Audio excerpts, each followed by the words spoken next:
You think you know where you are, not just physically, but existentially.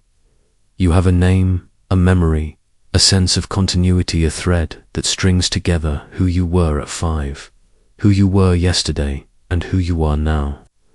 But have you ever tried to find that thread? Pull on it gently. Does it hold, or does it begin to unravel? Let's begin with the ship of Theseus. Imagine a ship sailing across centuries. Piece by piece, replaced rotting planks, swapped with fresh timber, rusty nails, pulled out and replaced with new ones. One day, every single component has been changed. Is it still the same ship? Now imagine those old parts were saved, stored, and reassembled into a ship that looks exactly like the original, which is the real ship of Theseus. You are this ship. Every cell in your body, except some neurons and egg cells, has been replaced over the years. The lining of your stomach regenerates every 5 days, skin every few weeks, your bones every decade. The version of you listening right now has never physically met the version of you that took its first breath, and yet you feel continuous. You believe in a singular I, a linear self. But what if your sense of self is not proof of identity, but a cognitive illusion, a magic trick performed by your brain to keep you from falling apart? This is not just philosophical play. Neuroscientists have shown that your brain constructs selfhood post hoc, after decisions are made. In Benjamin Libet's famous experiment, participants were asked to perform a simple action, a wrist flick, whenever they felt like it. A clock helped them note the exact moment they became conscious of the urge. But what they didn't know was this: their brain had already begun preparing the action nearly half a second before they felt the intention to move. The decision was made before the you even noticed. So tell me, if you are not the one making your decisions, then what exactly are you? The truth is worse than you think. Every choice you make is shaped by past events you can't access. Childhood traumas, inherited epigenetic traits, and the unspoken instructions of your culture all whisper through you. They tug at your preferences, prime your values, pre-select your fears. You think you're thinking, but you're filtering, and the filter was installed before you could speak. And then there's memory, the thread you cling to for continuity. But memory is not a recording. It is a reassembly, rewritten every time it is recalled. Psychologist Elizabeth Loftus demonstrated how easy it is to implant false memories. In controlled studies, participants were convinced they'd been lost in malls as children, had traumatic encounters with animals, even committed crimes events that never occurred. Their brains filled in the gaps, their emotions aligned, their sense of truth adapted. You trust your memory because it feels solid, but feelings are not facts, they are signals, and those signals can be hacked. Consider this: your hippocampus, responsible for encoding memory, can be stimulated electrically to cause a person to relive a fabricated scene in vivid detail. The person may cry, panic, or feel joining of it real. If reality is what you experience, and experience can be manipulated, then what is reality to you but a vulnerability? Even your thoughts are not yours. Open your mind just slightly and listen. The voice in your head, the one narrating even now, is not a singular voice. It's a chorus. Psychologist Julian Jaynes argued that early humans experienced consciousness as external voices, commands from gods, ancestors, or spirits. What we now experience as thinking might have evolved from auditory hallucinations. The self, this constant narrator, may just be a useful hallucination that stuck. Look at the pattern. You were told you were one thing, but when examined, you were many things. contradictory things, fading things. Your body is not stable. Your memory is not reliable. Your thoughts are not original. Your choices are not free. You were taught to identify with the story, but no one told you the story writes itself. You mistake the map for the territory, the echo for the voice, the puppet for the puppeteer. So ask yourself now, without flinching, if you are not your body, not your memories, not your choices, not your voice, then what exactly are you? Take a breath not because you need to, but because you were programmed to. The body does not wait for your permission. It inhales, exhales, maintains homeostasis, digests food, repairs itself full without you. You are not driving this machine. You are merely seated inside it, watching the dashboard flicker, convincing yourself you're steering. And yet, you continue to say I with conviction, as if you own this body, as if you are this body. But let's hold that illusion to the flame, René. Descartes believed in dualism, that mind and body are separate, the soul commanding the flesh. But modern neuroscience gutted that comfort.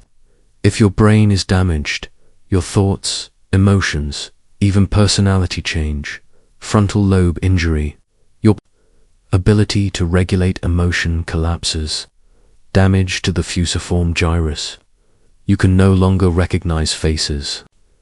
The story of Phineas Gage is not folklore. He was a man transformed by a rod through his brain. From reliable foreman to erratic stranger, his self was written in grey matter and rewired by trauma. Where is your soul in this?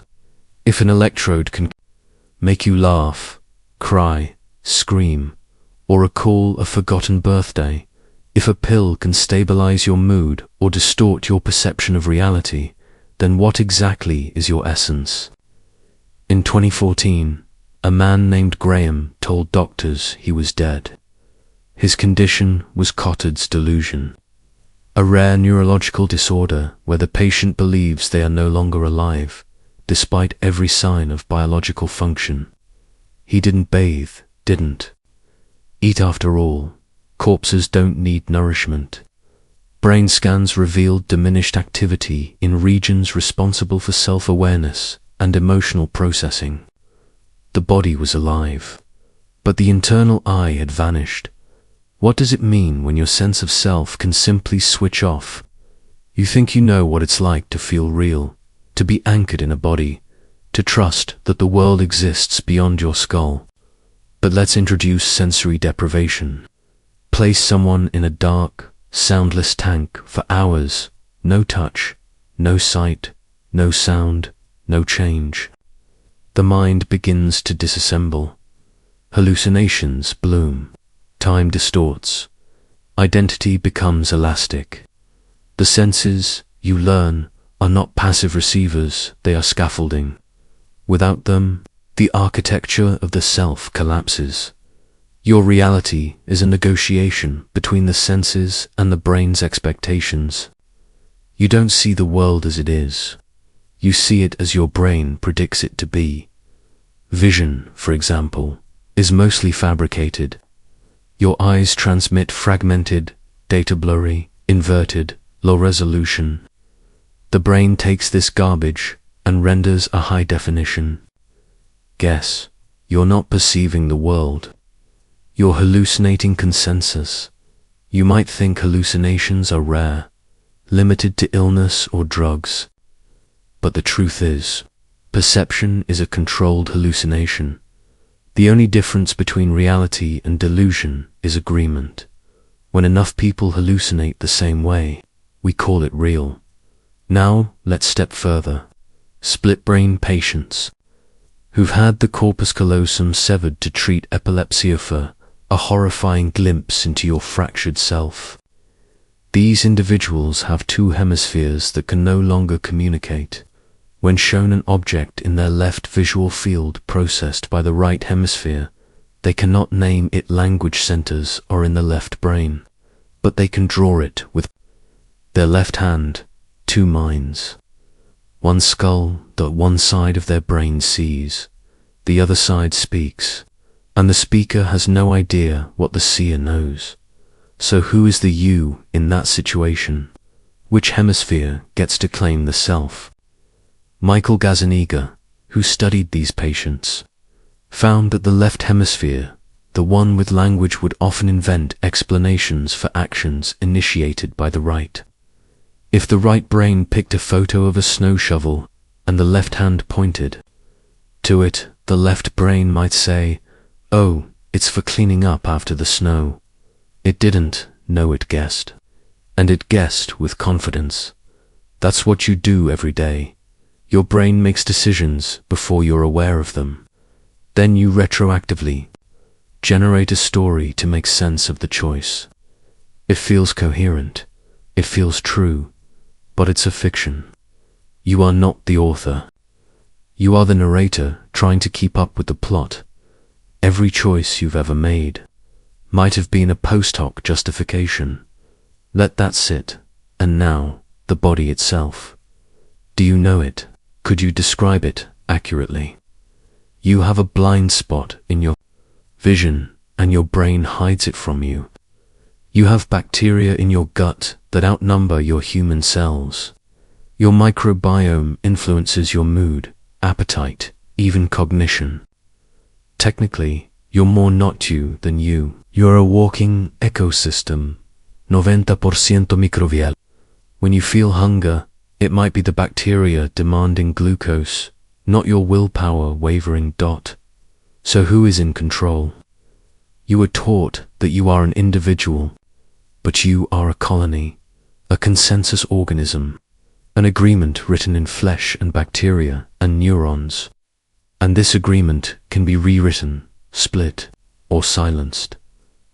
The voice you hear as you might just be the loudest participant in the room. So, the question echoes again, if even your voice is an accident of architecture, who exactly is listening? You're still here, listening, or maybe clinging. But what, exactly, are you clinging to? A thread of identity, a belief in agency, a notion of stability in a shifting world. Let's burn that next. Not the self, the world, your world. You were raised to believe in a consistent external reality. There is a you, and there is an out there. But your senses do not confirm this, they manufacture it. Your brain does not experience light, sound, texture, or time. It experiences electricity. Photons hit the retina, vibrational pressure touches the eardrum, but the brain lives in darkness and silence, translating signals into a hallucinated consensus called the world. That is not metaphor, that is how perception works. But if your brain is constructing reality from incomplete data and predictive models, what happens when those models glitch? In 1951, psychologist Donald Hebb conducted an experiment where students were placed in an environment devoid of sensory input, no sound, no light, no variation. Within hours, subjects began hallucinating. Faces out of noise, music without instruments, conversations that never occurred. Not because something was being added to the mind, but because without stimuli, the mind begins to create. It is not silence that drives you mad. It is the absence of external limits to counter your internal projections. Now apply this to your waking life. What if most of your daily reality is a managed hallucination, stabilized only by mutual reinforcement, with others hallucinating similarly? Perceptual constancy is a lie. Color, for instance, does not exist objectively. What you call red is merely a wavelength, interpreted by your visual cortex and compared against surrounding light. A banana appears yellow because your brain expects bananas to be yellow. Show it under blue lighting, and it will still appear yellow, even when no yellow light is present. The color you see is a negotiation between context and expectation. Your reality is not raw input. It is processed output. You do not see the world as it is. You see it the way your nervous system allows you to, and time. Time is worse.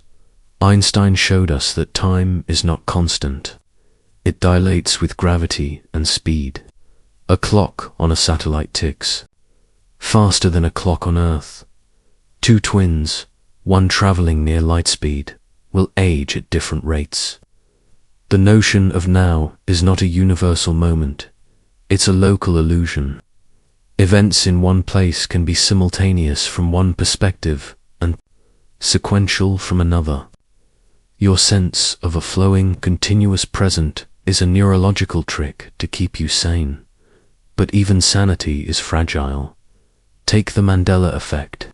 Millions misremember the same details, logos, movie lines, events. They don't just forget, they insist. Their version is true. Is this mere collective error? Or is there something deeper evidence that memory is not anchored to external facts, but shaped by social reinforcement and neural shortcuts? The brain seeks patterns, not truth, you believe. The sun rises. It doesn't. The earth turns. You say you stand still. You're hurtling through space at 67,000 miles per hour. You say history is behind you, but what if time is not linear? What if cause and effect are illusions produced by your narrow bandwidth of perception? In quantum physics, particles can become entangled, affecting one another across vast distances instantaneously. Einstein called it spooky action at a distance. But this isn't magic, it's verified. It violates your common sense about causality, about separation, about space itself. And yet it happens. Right now, at the quantum level, particles do not behave like solid objects. They exist in superposition, multiple states at once. Only when observed do they collapse into a definite state. The famous double-slit experiment shows this. Light behaves like a wave until it is measured. Then it behaves like a particle. Observation changes reality. So what does that say about you, the observer? Do you collapse reality by looking at it? Or is reality never definite until someone is watching? You were born into a Newtonian world of apples and gravity. But you live in a quantum haze where everything is probability, uncertainty, indeterminacy, and your brain evolved for survival. Not truth filters this chaos into something you can walk through without screaming. But not tonight. Tonight, we peel back the filter. Let's revisit history, the place where time should feel solid. But even here, the floor caves. You were taught history is a series of facts. Wars, inventions, leaders, revolutions. But history is memory written by winners. And memory, as you've learned, is malleable. Governments have rewritten events. Textbooks shift depending on regime. Entire genocides have been erased, downplayed, or refought. You don't live in the history. You live in a version. Consider the Library of Alexandria, a vast archive of human knowledge, possibly including early science, medicine, and lost philosophies. Burned, destroyed, a dark hole where knowledge should be. Think of all the truths that never made it to your consciousness. You are not the inheritor of wisdom. You are the orphan of forgetting. And now, finally, back to you. You rely on continuity, not just of self, but of the world. But there is no continuity, only narrative. The mind stitches chaos into coherence, edits trauma, ignores contradiction. And what it can't edit, it hides. So ask yourself again, if reality shifts with perception, if time fractures with speed, if truth collapses, under observation. What exactly is real when your eyes are closed? You followed me this far, dragging your sense of reality behind you like a torn coat, still holding on to it. Good, let's keep tearing. Tonight, we turn to language, your oldest prison. You believe that words describe reality. That language is a tool you use to name what already exists. But what if it's the reverse? What if language creates the limits of what you can see, know, and think? In 1940, Benjamin Lee Horff proposed the Sapir-Whorf hypothesis, that the structure of a language determines the boundaries of its speaker's cognition. It wasn't just theory. Consider the Hopi language, which lacks tenses like past, present, or future. In Hopi, time is not linear, but cyclical and unfolding. This isn't shapes perception. When you remove tense, you remove the illusion of sequence. And without sequence, causality blurs. English gives you the illusion of control. I dropped the glass. Spanish might phrase it, the glass fell from me. Japanese might omit. The subject entirely no I, no blame. The same event, three realities. You think in language, but language thinks for you. Consider this. The average person speaks at a rate of about 125 words per minute, while the brain processes closer to 800 words per minute internally. What happens to those extra 675 words? They become noise, inner conflicts, the hum of suppressed impulses. Language can't keep up. It bottlenecks your consciousness. You are more than you can say, but you can only think what you can say. Now take it further. Imagine a concept you have no word for. You can't. Not clearly. Language determines the palette of your inner world. There are colors you can't see because you don't have names for them. Emotions you can't describe, so they bleed in two. The vague fog of sad or angry. Desires you repress because there is no clean syntax for them. Wittgenstein said it bluntly. The limits of my language mean the limits of my world. What if everything beyond your words is not just unknown but invisible? And yet, you believe words tell the truth. But language is manipulation. Politicians, advertisers, therapists, even you bend language to control meaning. Euphemisms soften atrocities. Collateral damage instead of dead children. Enhanced interrogation instead of torture. It's not communication. It's camouflage. George Orwell knew this. 1984 wasn't about surveillance, it was about linguistic annihilation. In Newspeak, words were removed from the dictionary to reduce thought itself. No word for freedom, then no freedom. No word for rebellion, then no rebellion. You've been taught that the truth is something you find. But if your only tool is language, and language is biased, brittle, and incomplete, how do you ever know what's real? Here's a thought experiment. Imagine a person born blind. From birth, they've never seen color. You could describe red to them forever. Passion, blood, fire, roses. But they will never know red. Now imagine you've been blind to another. Entire layer of reality, your whole life, something no word can capture. What if someone tried to explain it to you? Would you dismiss them the way you dismiss dreams, hallucinations, spiritual awakenings, moments of silence that shake you? Your mind is bound by grammar. Your thoughts are chained to syntax. Try to form a new idea, something original. You'll find yourself falling back into the same patterns, phrases, rhythms. You recycle, you quote, you echo. You are not speaking. You are being spoken through. Language is not neutral. It imposes a shape on thought. and that shape is recursive. Even your inner voice, your deepest thinking is an act of translation. You do not think directly. You convert flickers of emotion and image into sentences. But by the time it becomes a sentence, it's already been distorted. Language forces linearity. It demands beginnings, middles, ends. It cannot speak the simultaneous. It cannot hold contradiction without rupture. And yet the mind is contradiction. The self is simultaneous. The world is chaos, not chapters. You use language to control your environment, to stabilize it, to name and therefore tame what terrifies you. But what happens when you encounter something beyond naming? You break.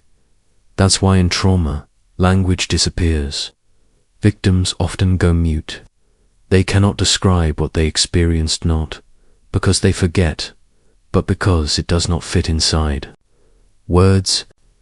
That silence is not empty, as it is overload, a reality that language cannot touch. And what about you? When was the last time you had a feeling you couldn't name? A memory you couldn't verbalize? A dream you couldn't explain? That was the realist part of you, and you lost it when you tried to speak it. So what if language isn't your bridge to reality, but the veil that keeps you from ever touching it? You were told the mind is a palace, that within it are rooms you can enter, doors you can open, secrets you can discover. But this metaphor is wrong. The mind is not a palace. It is a trapdoor with no floor, and you're already falling. Let's talk about memory again, but differently. You think of your memories as archives, stored moments, like old photographs in drawers. But this is a lie. Memory does not store, it rewrites. Every recall is an act of editing. Each time you remember something, you remember the last time you remembered it, not the original event. Your memories decay like cassette tapes played too many times, fuzzier, warped, full of artifacts, and yet you trust them, even when they're stained with emotion, even when they contradict each other. In 1974, Elizabeth Loftus showed participants a video of a car crash and asked how fast the cars were going when they hit. Others were asked the same question, but with the word smashed. Those given smashed remembered broken glass that never existed. The word altered the memory. You don't remember what you see. You see what you remember. You are constantly hallucinating the past. Now, let's add the dimension you've ignored. The false self. Freud proposed the ego, the superego, the ID. Later, psychologists like Carl Rogers and R.D. Laing explored the idea of the false self, a persona crafted to survive social expectation, trauma, and rejection. You wear masks, not just for others, but for yourself. You believe them. The false self isn't a disguise, it's the only self you know. Think about your public face, the version you present to friends, to family, to strangers. Now ask, where does the performance end? When are you not performing? Even now, as you lie in the dark, listening, you are filtering your response to this. You are pretending to feel less disturbed than you do. You are composing yourself for no one, because you no longer know who's watching, or if watching ever stops. Enter The Looking Glass Self, a Theory by Charles Horton Cooley. It claims that you don't see yourself directly, you see yourself through the imagined eyes of others. You construct your identity based on how you think others perceive you. But what if they were wrong?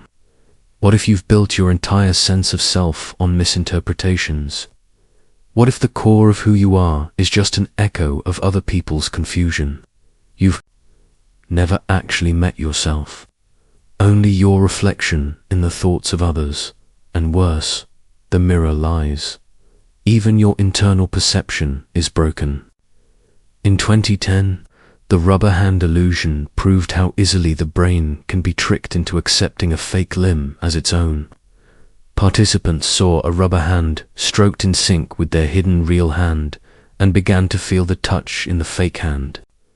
The mind rewrote its sense of body ownership. Now imagine this applied to thoughts, emotions, identity. How much of what you claim as you is just synchronized stimuli? You don't know yourself. You know a simulation that reacts well to the environment, and that simulation is constantly changing. In neuroscience, there's a phenomenon called synaptic pruning. Your brain eliminates neural connections it no longer uses, refining itself by deletion, not addition. The self doesn't grow. It carves away pieces of itself. You are not becoming, you are subtracting. What happens when the carving never stops? Let's return to trauma not as an event, but as a sculptor. Childhood trauma, even subtle forms like neglect, alter the architecture of the developing brain. The amygdala swells, the hippocampus shrinks, cortisol floods circuits meant for calm. Your very perception of reality warps. You don't remember trauma like other memories, you become it. You see threat where there is none. Hear rejection in neutral words. Feel guilt in silence. You didn't survive the trauma. You were replaced by it. So here's the uncomfortable reality. The you living today may be nothing more than a survival strategy. A personality grown in the soil of fear. And you never noticed. But let's go deeper. If identity is built from memory, and memory is unreliable if personality is shaped by trauma, and trauma warps perception if thoughts arise before awareness, and emotions manipulate attention, then what part of you can be called you at all? You are not the thinker of your thoughts. You are the one who hears them. But even that you is constructed, a center of gravity formed by recursive feedback. Loops in a brain that never stops trying to predict the next moment. And if the moment never comes, if the future is just as fake as the past, you begin to dissolve. You don't remember being born. You won't remember dying. Between those two blind spots, you hallucinate, meaning that. So tell me, if the mirror lies, if the memories rot, if the self was built by fear and forgotten wounds, then who, exactly, is waking up in your body each morning? Let's open the last door you still believe in, choice. You tell yourself you are free, that when you chose your career, your relationships, your beliefs, you did so with intention. You made decisions, you exerted will, you voted with your mind. But what if free will is the final illusion? What if your every decision was the aftermath of something you never saw coming? You feel free because you experience choosing. But that experience, like everything else we've touched, is retrofitted, constructed, a memory implanted milliseconds after the action was already set into motion. In the early 1980s, neuroscientist Benjamin Libet measured electrical activity in the brain preceding voluntary movements. He discovered a GABA readiness potential that emerged before the subject became consciously aware of their intention to act. The brain decides, then the mind catches up. You choose after your body already committed. This isn't just triviates, a fracture in the foundation of what you think it means to be human. Take that further. In 2008, a study using fMRI scans found that researchers could predict a subject's decision up to 10 seconds before the subject consciously made it. 10 seconds, the time it takes to form a sentence, to fall in love, to pull a trigger. What you call will is prediction. What you call choice is latency. So if you're not choosing, who is? You might answer, my brain, but what is that? A bundle of evolved circuitry, shaped by random mutations and environmental feedback. A meat machine molded by parents you didn't choose, in a time you didn't select, under a system you didn't vote for. Every thought you've ever had was baked inside a world you did not design. Even your rebellion is pre-scripted. You think you resist. But your resistance is reaction, not origination. You were trained to crave uniqueness, to value independence. And so your defiance was a product of that training. The urge to be different is a mass-produced impulse. You can't even choose your values. What you admire, discipline, kindness, ambition, strength, these are cultural artifacts. Had you been born in another century, you might have revered purity, obedience, or conquest. You say you believe in human rights. Would you have believed that in the 1300s? Or would you have clapped as someone burned?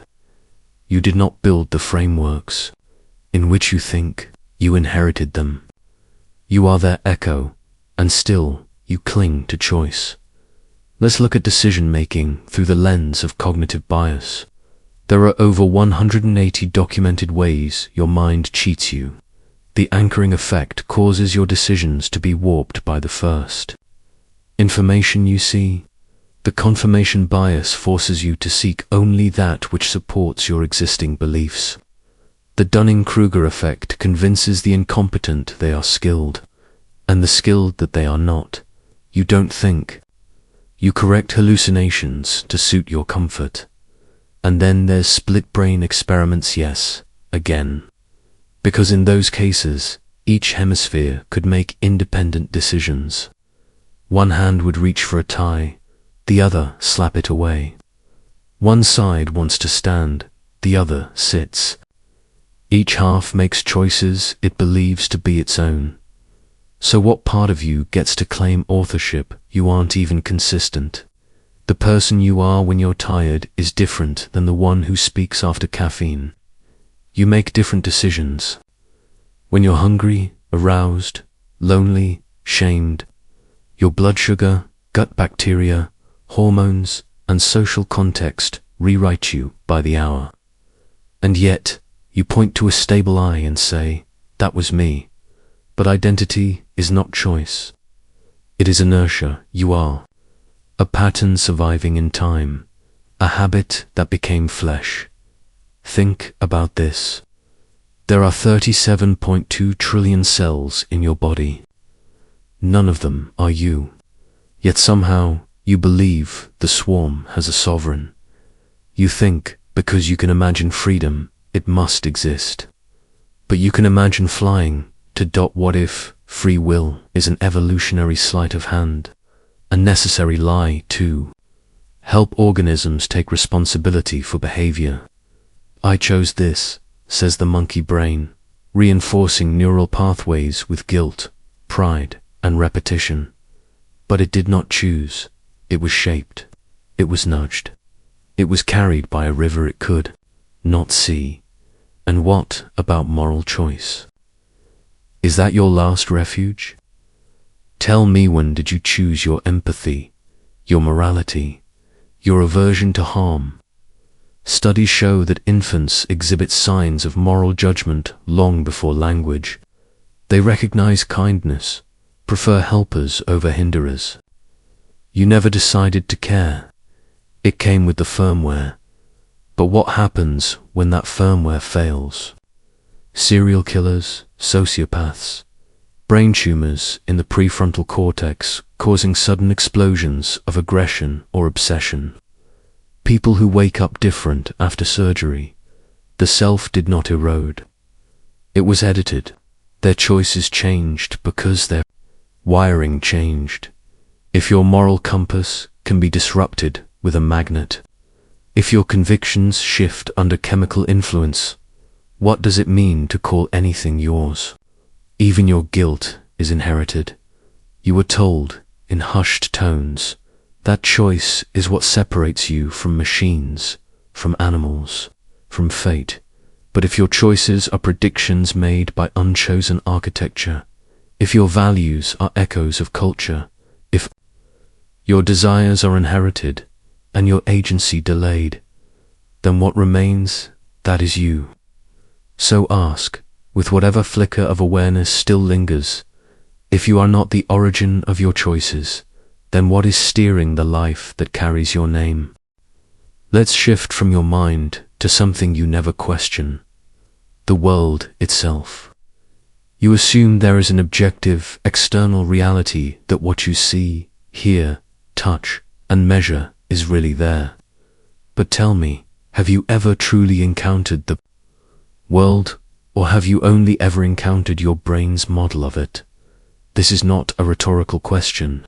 This is the most invasive incision yet. Let's begin with perceptual reality. What you think of as seeing the world is your brain's best guess.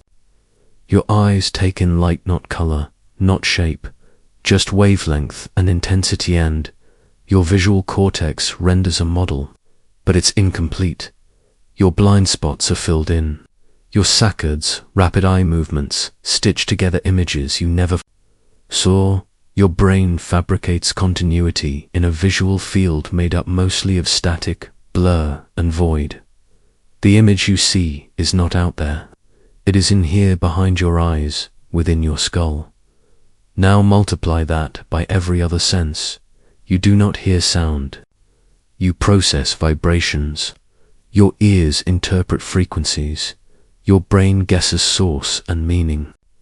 The voice of a loved one, just air pressure, the sound of rain, a pattern of chaos translated into memory. Smell.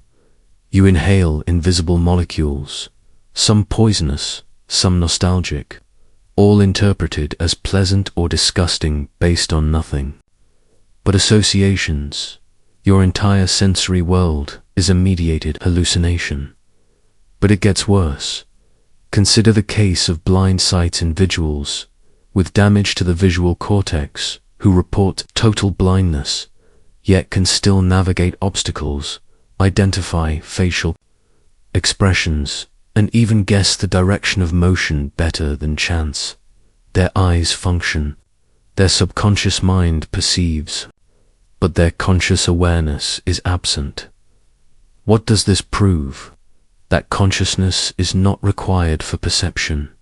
Your brain can see, feel, act without you.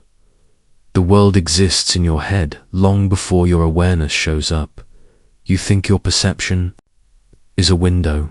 It is a simulation, and that simulation is optimized for survival, not for truth.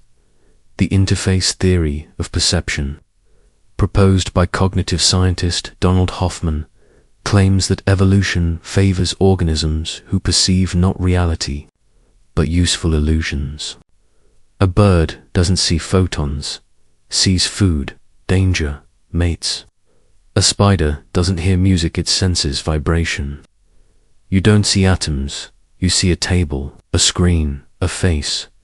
Reality is like your computer desktop.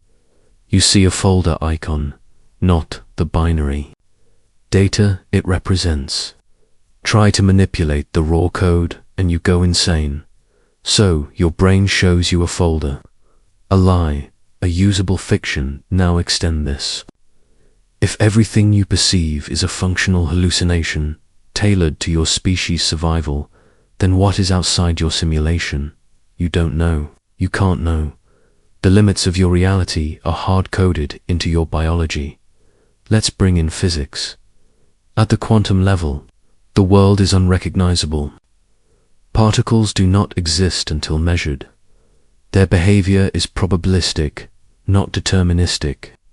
The Heisenberg uncertainty principle tells us that the more precisely we know a particle's position, the less precisely we know its momentum and vice versa. This is not a flaw in instruments. It is a feature of reality.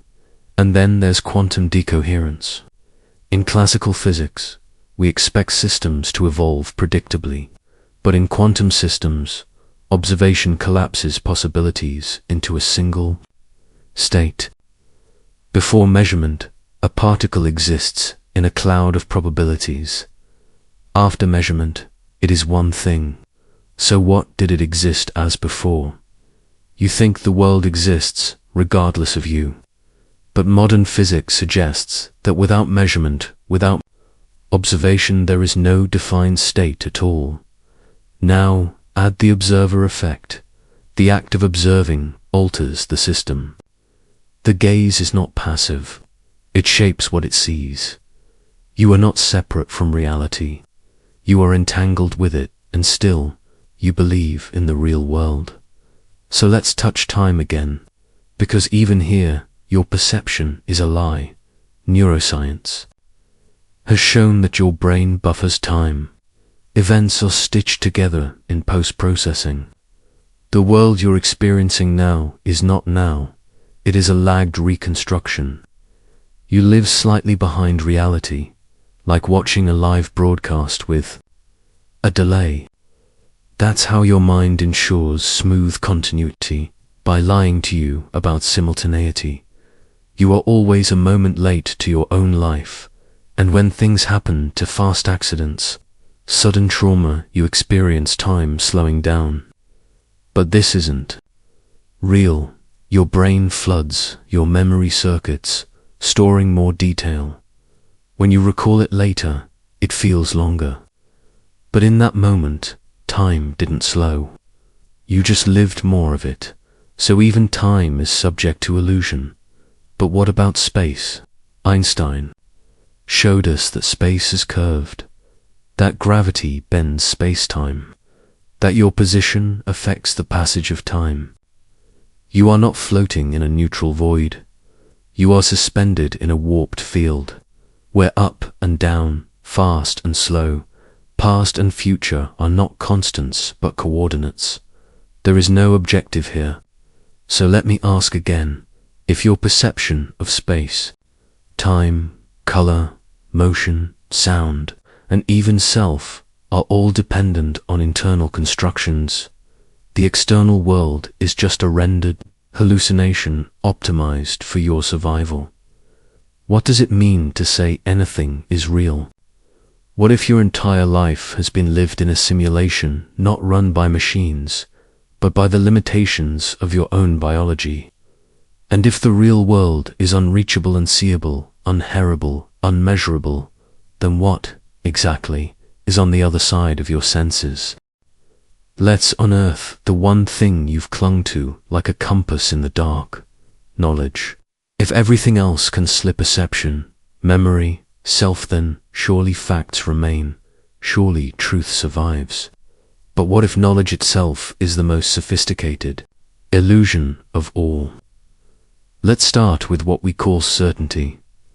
You are taught to believe that knowledge accumulates, that we begin in ignorance and move upward, brick by brick, into enlightenment. But this is not how history works. It's not even how science works.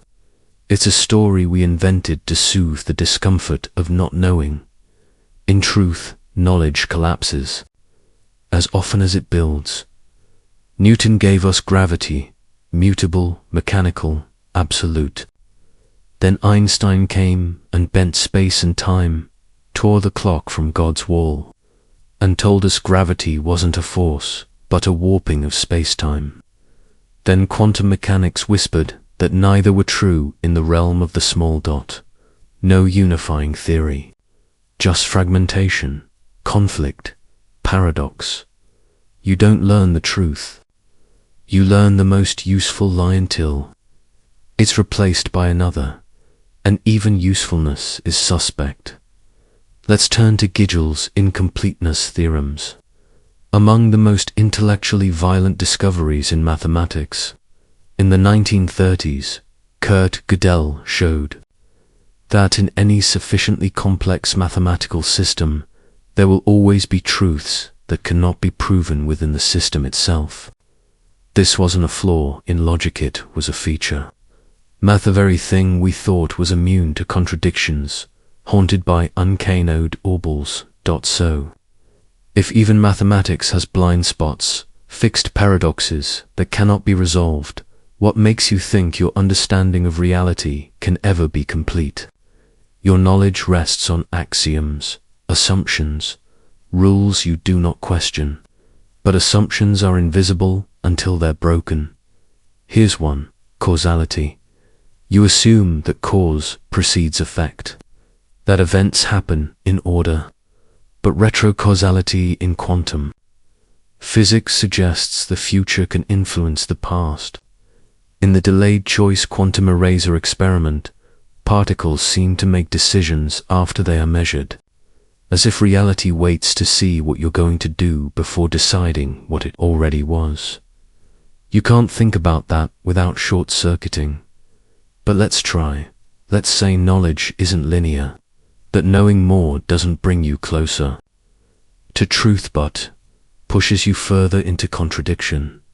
Let's take consciousness itself. Science can describe the mechanics, neural correlates, brain waves, areas lighting up, but why it produces the experience of being you? That's the hard problem, and no one, not neurologists, not philosophers, has solved it. How does gray matter create a universe of color, sensation, and thought? It might not. The philosopher Thomas Nagel asked, "What is it like to be a bat?" We can describe echolocation, diet, sleep cycles, but we can't know what it's like, because experience consciousness is not reducible to explanation. Knowing the mechanics of a violin won't let you hear the music, and yet you pretend you watch documentaries, read articles, listen to experts. You believe you're accumulating knowledge, but what you're collecting are metaphors, simulations, language trying to approximate the unapproachable. Even your deepest scientific models are rendered in analogy. The atom is like a solar system. The brain is like a computer. Gravity is like a stretched fabric. None of these are the thing, they are shadows. And we've mistaken the shadows for the source. Now, consider this: the vast majority of what you claim to know, you didn't discover yourself. You read it, heard it, trusted it. Your understanding of history, medicine, technology, astronomy, all depends on faith in systems you cannot verify. You don't know how your phone works, or your microwave, or your immune system. You believe others do. But belief in someone else's knowledge is not knowledge. It's proxy certainty, and that proxy is fragile. Look at scientific revolutions: Copernicus, Darwin, Heisenberg. Each ripped the rug from under known truth. Earth was not the center. Species were not fixed. Observation was not passive. Each new truth made the last one absurd. So how many of today's truths are tomorrow's jokes? You cling to the idea that knowing something brings security. But the more you know, the more unstable the world becomes. Quantum physics isn't just unintuitive, actively hostile to comprehension. Black holes erase information. The multiverse suggests infinite versions of you may exist, living out every possible variation of your life. You'll never meet them, but they might be truer than you. And if that doesn't shatter your confidence in knowledge, try this: you can never prove the universe exists outside your own mind. This is solipsism, the idea that only your own consciousness can be confirmed. All else, people, places, time, space, could be projections, simulations, figments. You can't disprove it. You can't escape it. Even your doubt is contained within it. So here's the question: if mathematics is incomplete, perception unreliable, memory faulty, truth recursive, and the foundations of reality subject to revision, then what precisely do you mean when you say you know something? There is a sound so constant, so deafening in its subtlety, that you've stopped hearing it altogether. The sound of time, but tonight we're going to listen. You've been told time is a river, linear, forward-moving, impartial. You are born, you live, you die. Time passes like a ticking clock on a wall. But this picture of time is not real. It is not even remotely real. Let's start with the block universa concept from the theory of relativity. It suggests that all moments in time, past, present, future, exist simultaneously. They are not unfolding. They are already there. Your first breath, your last breath, this moment now, and the one where you're no longer breathing, they're frozen in a four-dimensional slab of space-time. You are not moving through time. You are suspended in it. You don't travel through the block universe. You are a static worm of flesh and memory stretched across it. What you call now is just a slice your mind happens to be conscious of. Your perception of time moving forward is not time itself, it's a glitch in cognition. Your neurons process sequences, and your consciousness stitches them together like film frames. But the film doesn't move.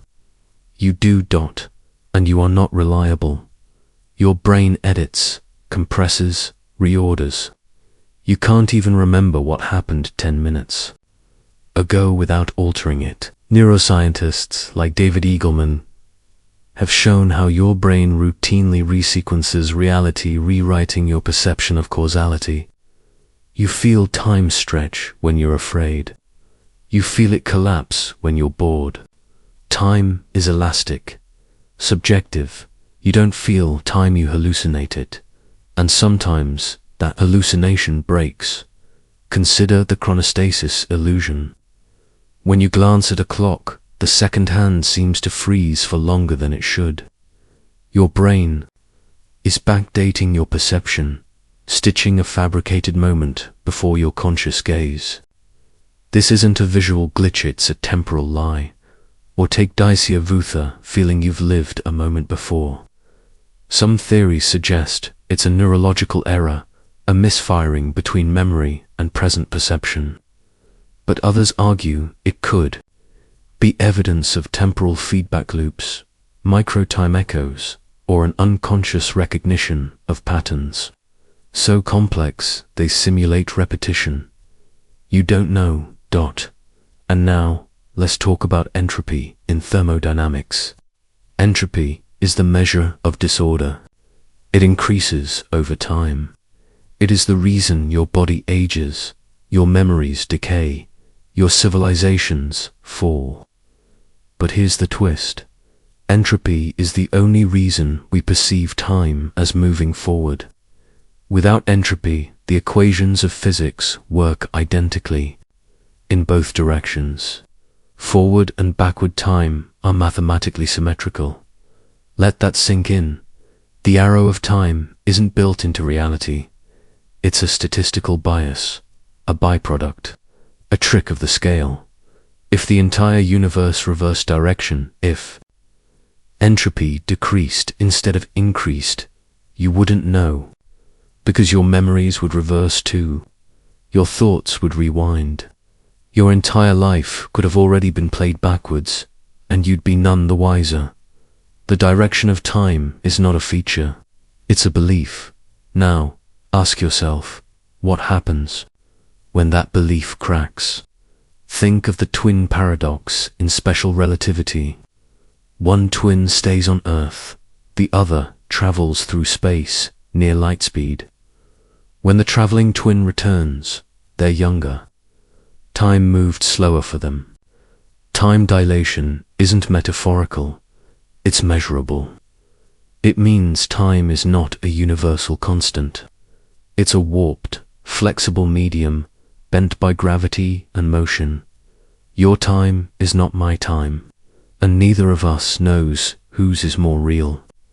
If you stood near the event horizon of a black hole, time would slow to a crawl compared to Earth. You could watch centuries pass in seconds. The cosmos would flicker and die while you floated in near stasis. What does that say about now? The idea that we all share a universal present is a fiction. There is no global clock. No singular moment you can point to and say, this is the present. Every part of the universe has its own rhythm, its own clock, its own lie. And even clocks, the most sacred symbols of temporal truth, fail you. The cesium atomic clock, accurate to 1 second in 100 million years, still drifts. GPS satellites must compensate for relativistic time dilation just to function. Without accounting for the fact that time moves differently in orbit, your phone wouldn't know where you are. Our time is not even time. It is a negotiated illusion between reference frames. And then there's biological time, the horrifying intimacy of internal decay. Your cells are governed by circadian rhythms, hormonal pulses, and programmed death. Your body ages because its instructions degrade. But those instructions don't exist in some objective time zone. They follow cycles shaped by exposure to light, habit, gravity. Your internal time is local, fragile, corrupted by experience, trauma, and stress. You are not experiencing time. You are experiencing entropy as felt through meat, and still you trust it.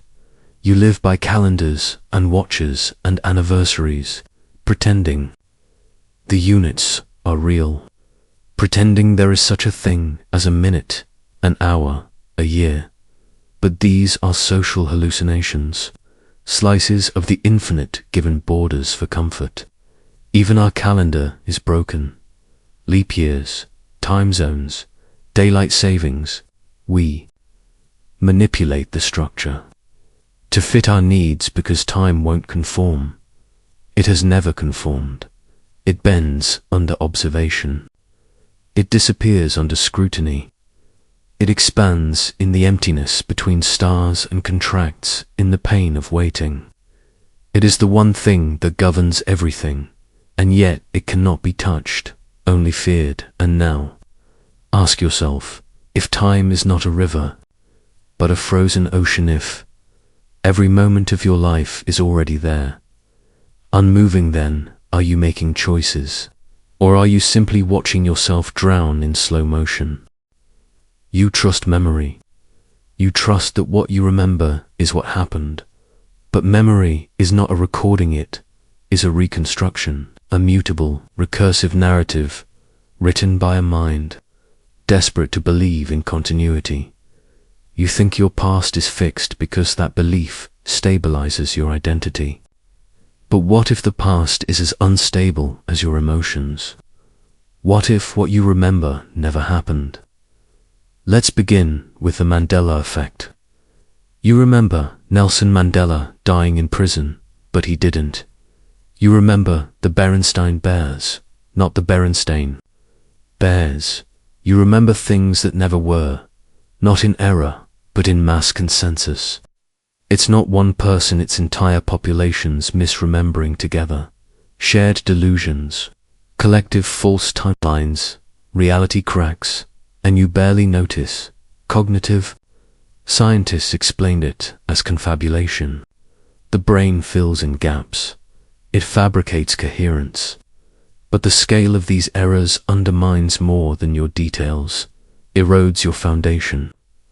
If everyone misremembers something, who owns the truth? In 1974, Elizabeth Loftus conducted an experiment where participants watched a car crash and were later asked how fast the cars were going when they smashed or bumped. Those given the word smashed remembered the cars going faster and imagined broken glass that wasn't there. Just a single word rewrote what they thought they saw. Now multiply that by a lifetime. You don't store memories. You store reconstructions. Every time you recall something, your brain rewrites it slightly. This is called memory reconsolidation. You don't remember the event. You remember the last time you remembered it. You are not remembering your past. You are remembering a memory of a memory of a memory, echoing backward like a whisper in a long corridor. And each time it changes, the details shift, the emotions mutate, the colors fade, and eventually the memory becomes a lie that feels truer than the truth ever did. Now consider childhood amnesia. You have no memory of your first years, not because nothing happened, but because your brain wasn't yet equipped to form stable narratives. Your life began without your consent. You woke into consciousness already in motion. You've filled in the blanks with family stories, photos, the echoes of others' memories. But those aren't yours. They're inherited hallucinations. Then think about false memories. Like in the case of the Lost in the Mall experiment, where participants were told a fabricated story of being lost as a child. Many later recalled vivid details of the event, details that never happened. Their brains built a narrative around fiction and felt it as truth. What else do you remember that was never real? Your traumas, your first kiss, your heartbreaks, your victories, your humiliations. You don't remember them as they were. You remember them as you needed them to be, to support the version of yourself that had to survive. And it gets worse. Studies where the corpus callosum is severed to treat epilepsy have shown that the two hemispheres of your brain can hold different memories, different beliefs, even different identities. When information is shown only to one hemisphere, the other makes up explanations to rationalize behavior it didn't initiate. The left hemisphere, your so-called interpreter, fabricates reasons for actions it didn't cause. It invents justification. It retroactively rewrites intent. This means even your motivations, your reasons for doing things, can be lies your brain tells to maintain the illusion of continuity. You are not oneself. You are a parliament of neural systems constantly rewriting the minutes of their last meeting. So, now we ask, what is the self without memory? Philosopher Derek Parfit argued that personal identity is an illusion, that there is no you persisting through time, only a series of connected mental states. You aren't a river. You're a chain of snapshots loosely stitched together by unreliable memories and emotional resonance. Consider the ship of Theseus. If every part of a ship is replaced over time, is it still the same ship? Now apply this to you. Your cells replace, your memories degrade, your values shift. You are not the person you were 10 years ago, not biologically, not psychologically, not ethically. So who exactly are you remembering? You aren't. You are inventing a story. You are an unreliable narrator. You are both the author and the reader of a narrative you didn't start and won't finish. And yet, you trust your thoughts. You believe the voice in your head is yours. But inner speech is just one more echo of language, culture, trauma, repetition. The words you use to define yourself were given to you by others. You didn't choose your language. You didn't choose your framework for thinking. You inherited it. You absorbed it. You conformed to it. Even the feeling of remembering, what cognitive scientists call recollective experience, can be detached from actual memory. You can feel as though you remember something even when it never occurred. Your brain can produce the emotion of recall without any factual anchor. You are haunted by ghosts that never lived. And this brings us to repressed memories. The idea that traumatic events can be hidden from consciousness, only to surface years later. But neuroscience casts doubt on this. Memories don't hide, they mutate. The longer you avoid them, the less real they become. Trauma doesn't bury, it burns. It rewrites your nervous system, not your mind. And so you mistake chronic fear responses, stress, and nightmares for memory. but they're not, they're symptoms. And the source, lost, or worse, manufactured. What if the most painful things you think you survived never happened? And what if the things you've completely forgotten are the most real? You base your identity on memory. Your regrets, your aspirations, your relationships, they all hang on a scaffold of selective recall. But that scaffold is built on sand. Time isn't real. Memory isn't stable. The self is a collapsing wave function of fleeting impressions. You are the story your brain tells to avoid silence. So now ask yourself, if your entire life is a hallucinated autobiography, edited by amnesiac ghosts, then who exactly is falling asleep in your bed tonight? You've been taught that knowledge liberates, that science builds truth brick by brick, stacking verifiable facts until a coherent reality emerges. But what if the entire edifice is built on sand-precise, peer-reviewed, elegant sand? And what if each grain contradicts the next, and the more you look, the less it holds? You're told that atoms are real.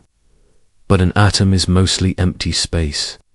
The nucleus, tiny, dense, contains almost all the mass, yet it's surrounded by a swirling probability cloud where electrons do not exist in a specific location, only as a potential. The matter that makes up your hand, your face, your thoughts, is a structure made of uncertainty. Let's begin with the double-slit experiment. Fire a single electron at a screen with two slits, and it behaves like a particle. Fire many, and it forms an interference pattern wave. But here's the horror. Observe which slit it goes through, and the interference collapses. Observation changes reality, not metaphorically, quantifiably, and this isn't just a curious footnote in physics. It means the act of watching determines the state of the world. Now dive deeper. The observer effect isn't just some exotic quantum trick, it collapses the notion of an objective universe. What exists in relation to perception. Every measurement alters what is measured. There is no out there independent of you here. You are stitched into the very fabric of what is by the act of attention. Heisenberg's uncertainty principle makes it worse. You can know an electron's position or its velocity, but not both. The more precisely you know one, the less you know the other. This isn't a limitation of tools. It is a feature of reality.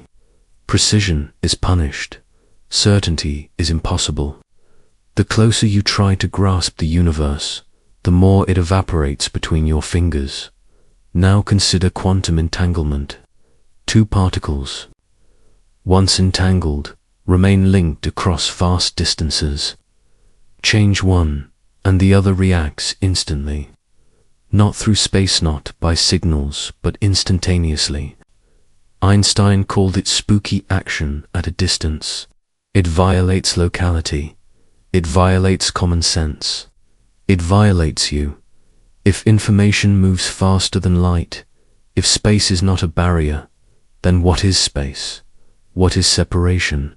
What is distance?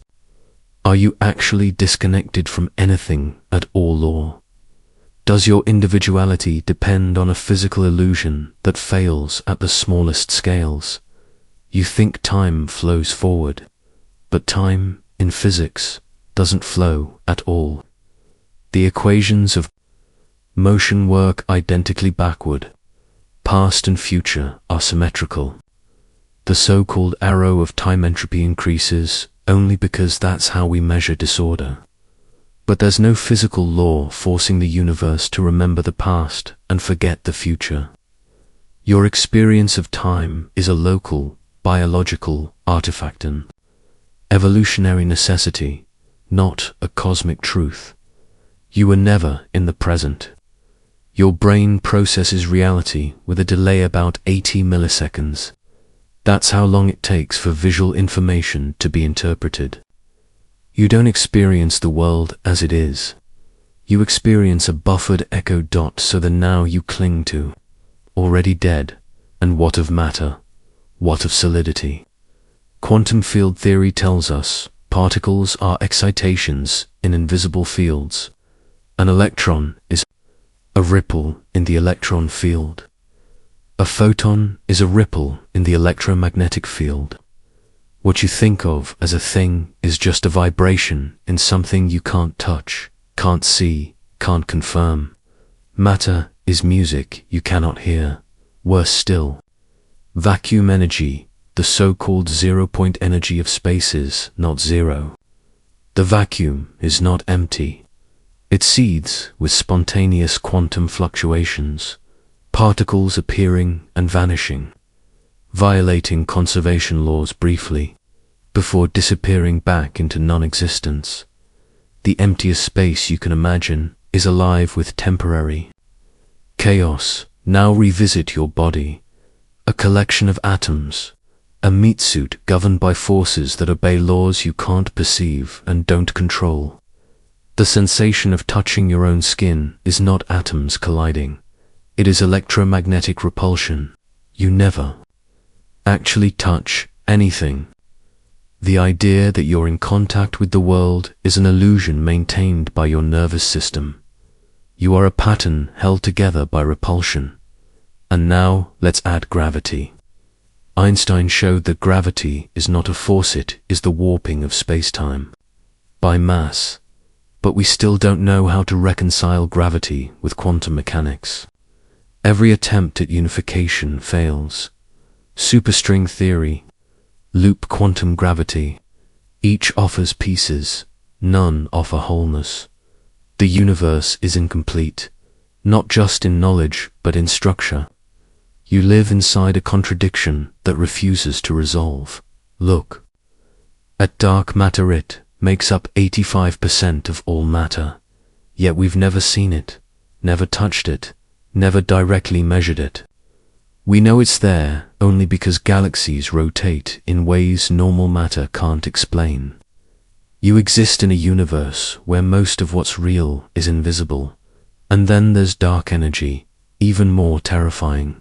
An unknown force causing the universe to expand faster and faster, tearing space itself apart. Not just motion, but acceleration. As if the universe is trying to escape from itself.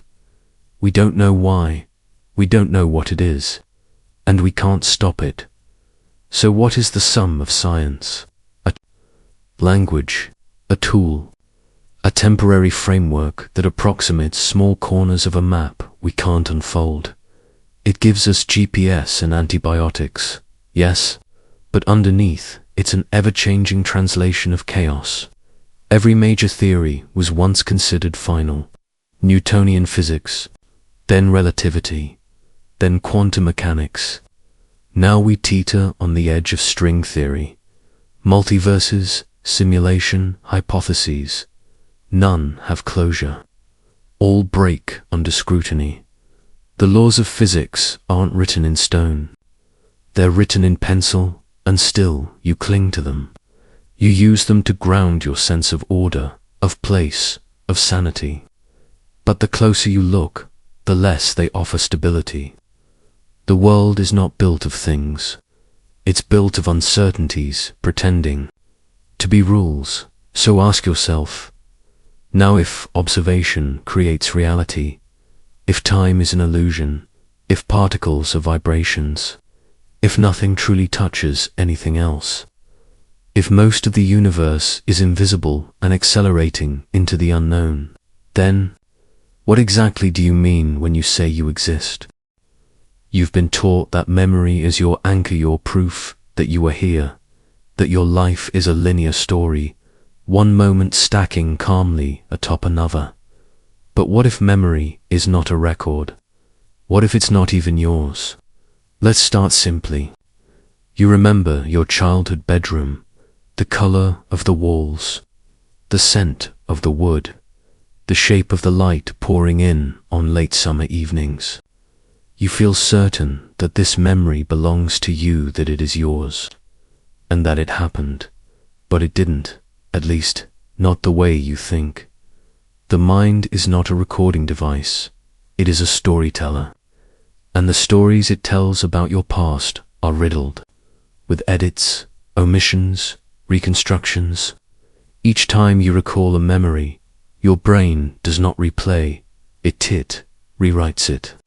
It pulls fragments from various regions: hippocampus for spatial data, amygdala for emotion, neocortex for language. It reassembles them into a cohesive image that feels real. But the image is new. Every time, memory is not a photograph, it is a painting, and the brush trembles. You can implant memories into someone's mind with shocking ease. In the 1990s, psychologist Elizabeth Loftus demonstrated how a false memory, say, being lost in a mall as a child, could be introduced and believed by over 25% of participants with just a few suggestive conversations. Entire fabricated narratives, complete with emotion, detail, and conviction. If a stranger can overwrite your history in a lab, what do you think your own brain does every time you sleep? During REM cycles, the brain consolidates memories, purges redundant data, files the day into systems you can't access. But it doesn't just store, it alters. You wake up slightly changed. You forget things that mattered. You add things that never occurred. You invent yourself while unconscious. And then comes confabulation, the act of inventing details to fill gaps in memory without realizing it. Stroke victims, brain injury patients, and even normal individuals under stress will recall vivid, confident stories that never happened. Not because they're lying, because the brain must explain. Your mind cannot stand a blank space. So it creates a lie and forgets that it lied. The terrifying part. You do this constantly. Now let's explore. Childhood amnesia, the inability to recall memories from the first 2 to 4 years of life.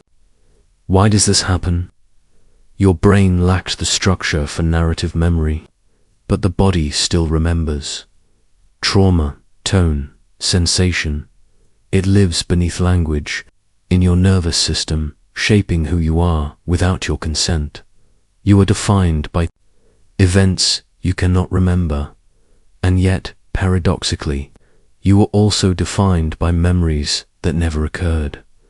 Have you ever felt nostalgia for something you never experienced? A black and white war photo, a melody from a decade before your birth, a dream that echoes too deeply. That is cryptomnesia, memory mistaken as imagination, or imagination mistaken as memory. And it corrodes the line between what happened and what could have. You think your memories are in your mind, but they are also externalized. Your photo albums, your social media, your phone's gallery. A memory becomes real only once reinforced by external validation. Without it, it withers. So your past is no longer stored inside your brain, it's scattered across servers, screens, metadata. You outsource your identity. And when those digital fragments decay, what part of you goes with them?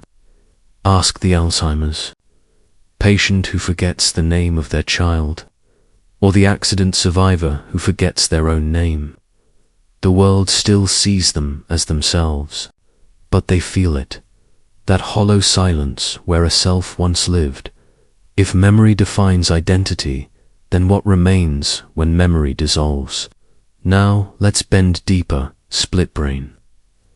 Experiments in the 20th century offered a glimpse into the chaos beneath unity. When the corpus callosum, the bridge between left and right brain hemispheres, severed. The two sides operate independently.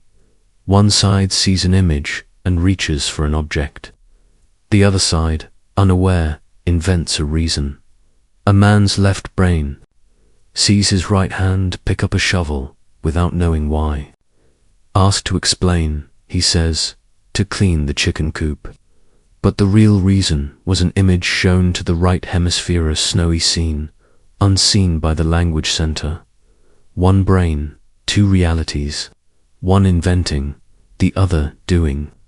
The self is a diplomatic lie. You are not one person. You are an unstable coalition of circuits negotiating an illusion.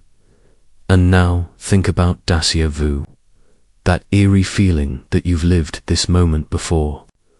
Neurologists suggest it may be a glitch in the brain's memory system, error in the hippocampus or temporal lobe that causes new experiences to feel familiar.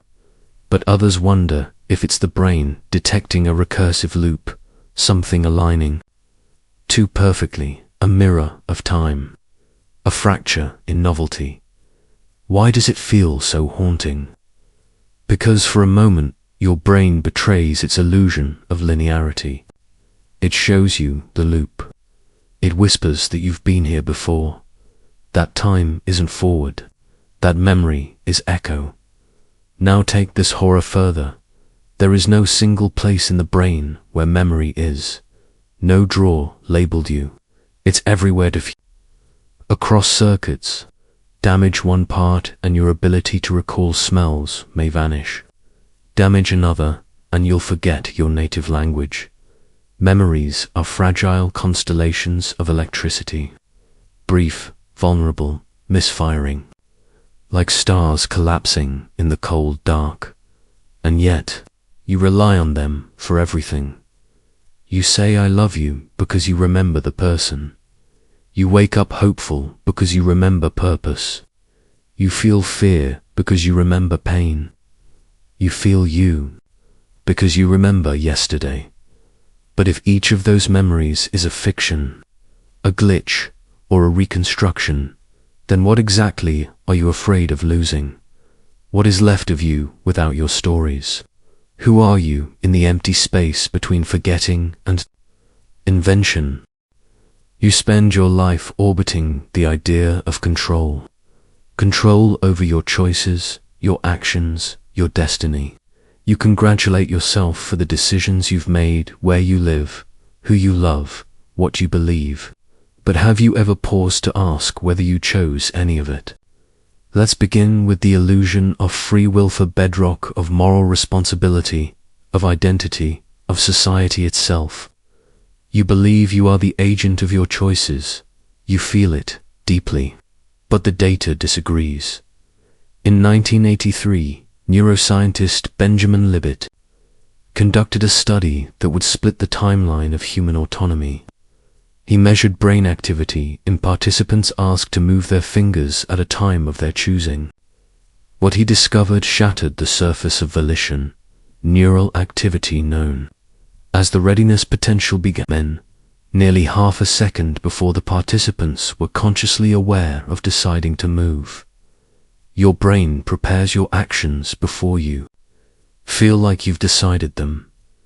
Let that settle. That internal voice whispering, I choose. It's not the cause. It's the narrator, arriving late to the scene, scribbling its story onto decisions already made. But it gets worse. In more recent studies, using fMRI, scientists can now predict your decision up to 10 seconds before you're aware of making it. The implication? Consciousness is not the pilot, it is the after-the-fact public relations officer, and your sense of choice is a retrospective hallucination. The philosopher Daniel Dennett called this the Joycean machine, a constant post hoc editorializing that creates a flowing narrative, stitching fragmented impulses into a story called you. But underneath, the machine runs itself. The wheels turn with no one at the helm. And now, ask yourself, if your choices emerge before your awareness, if your brain is the true architect sculpted by genetics, trauma, culture, chemicals, then who, exactly, is the you who is deciding.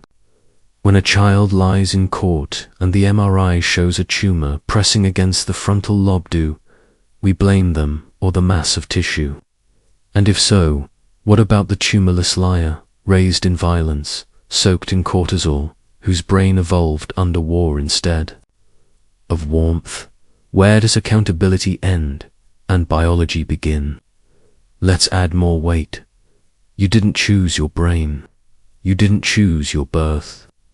You didn't choose your language, your race, your parents, your hormones, your traumas, your neurotransmitter levels.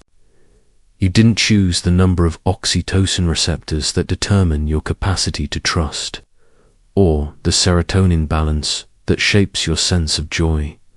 Yet every choice you make is filtered through those unchosen variables. So again, who is choosing? Imagine you are in a room with two doors. You believe you're free to walk through either. But what if a hidden camera in your mind already tilted you toward one based on experiences you've long forgotten? Biases you're unaware of, emotional residues you cannot name. What if there is no fork, just one corridor you're watching unfold? That's not freedom. That's theater. Now consider the Stroop effect. When asked to name the color of a word that spells another color, like the word red printed in blue ink, your brain hesitates. It stumbles over its own programming. Your conscious mind wants one answer. Your automatic processing screams another. The conflict reveals something disturbing. Your mind contains multiple systems, and they are not all aligned. You are not one voice. You are a battleground of modules, emotional, cognitive, reactive, reflective, each lobbying for dominance. And your so-called will is simply the outcome of which circuit wins. Still think you're free, but perhaps the most terrifying experiment of all is one you enact on yourself every day. It's called rationalization, the post-decision justification. You choose something, then invent a reason. You buy the shirt because it's on sale. You vote for the candidate because of their policy. But when tested, people often choose something first and then fabricate the explanation, blind to the inversion. You want, you act, you explain.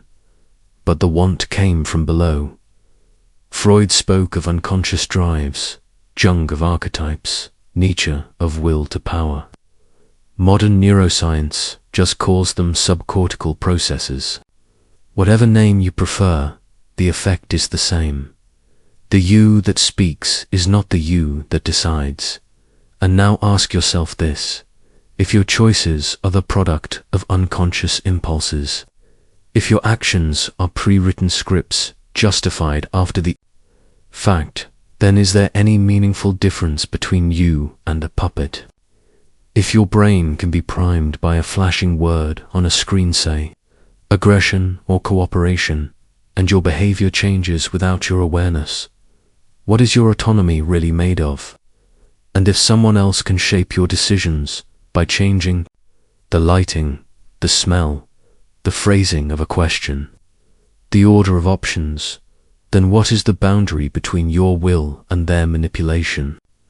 You are not the author. You are the pen. You are not the painter. You are the canvas.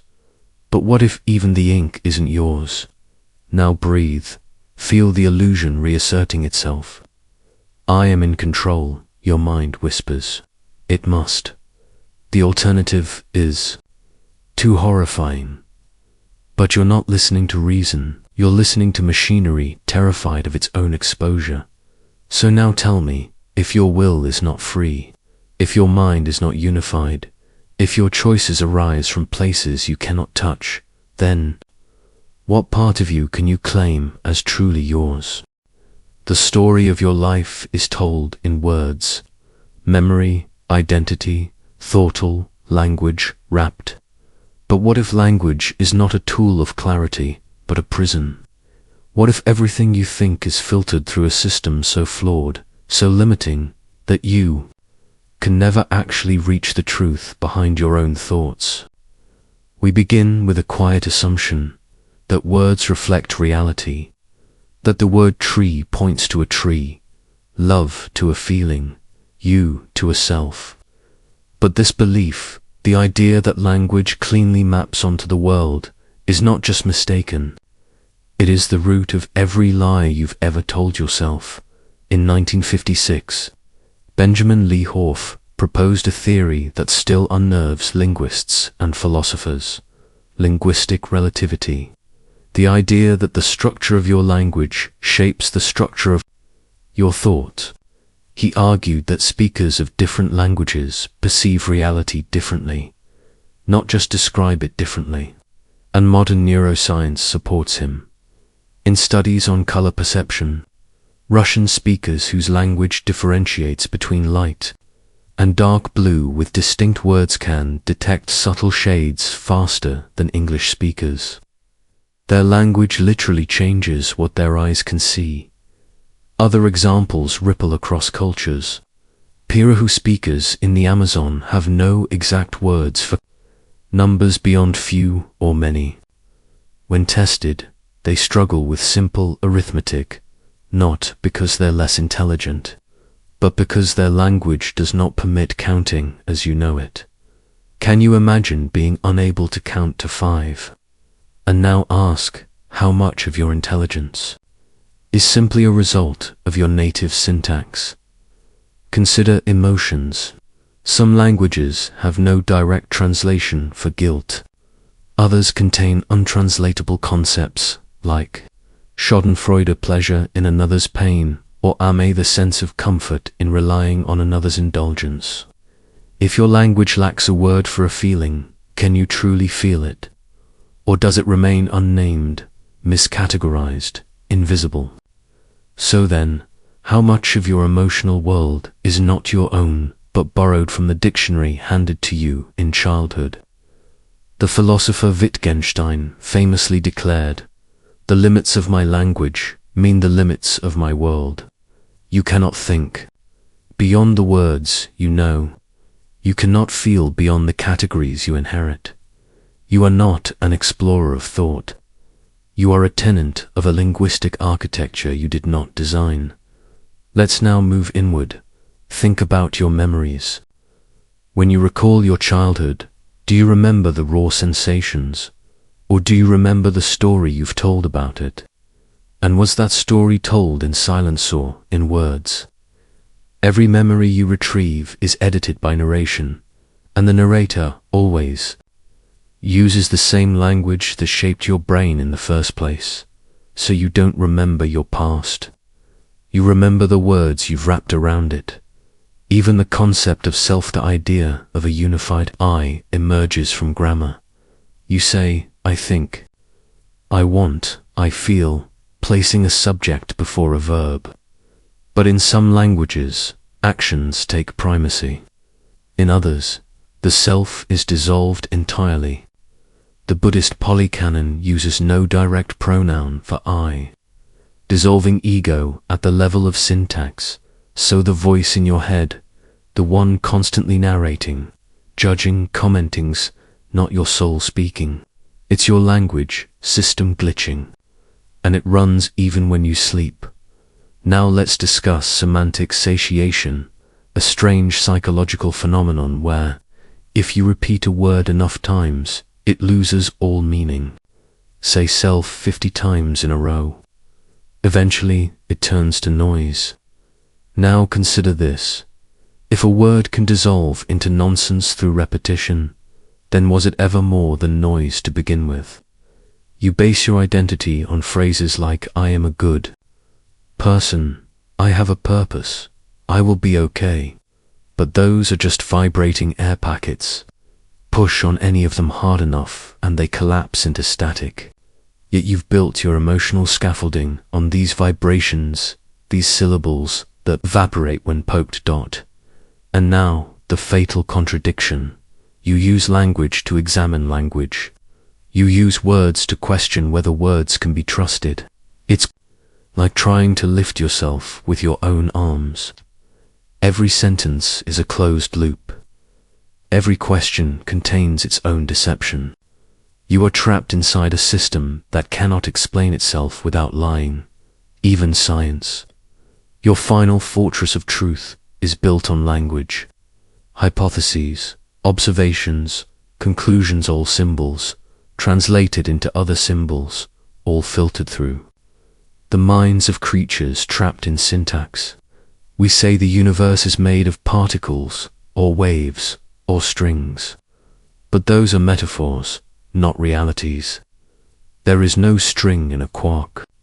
The word is a placeholder for something we cannot name. And if you cannot name it, you cannot know it. So then, what is left of your world when the words peel away?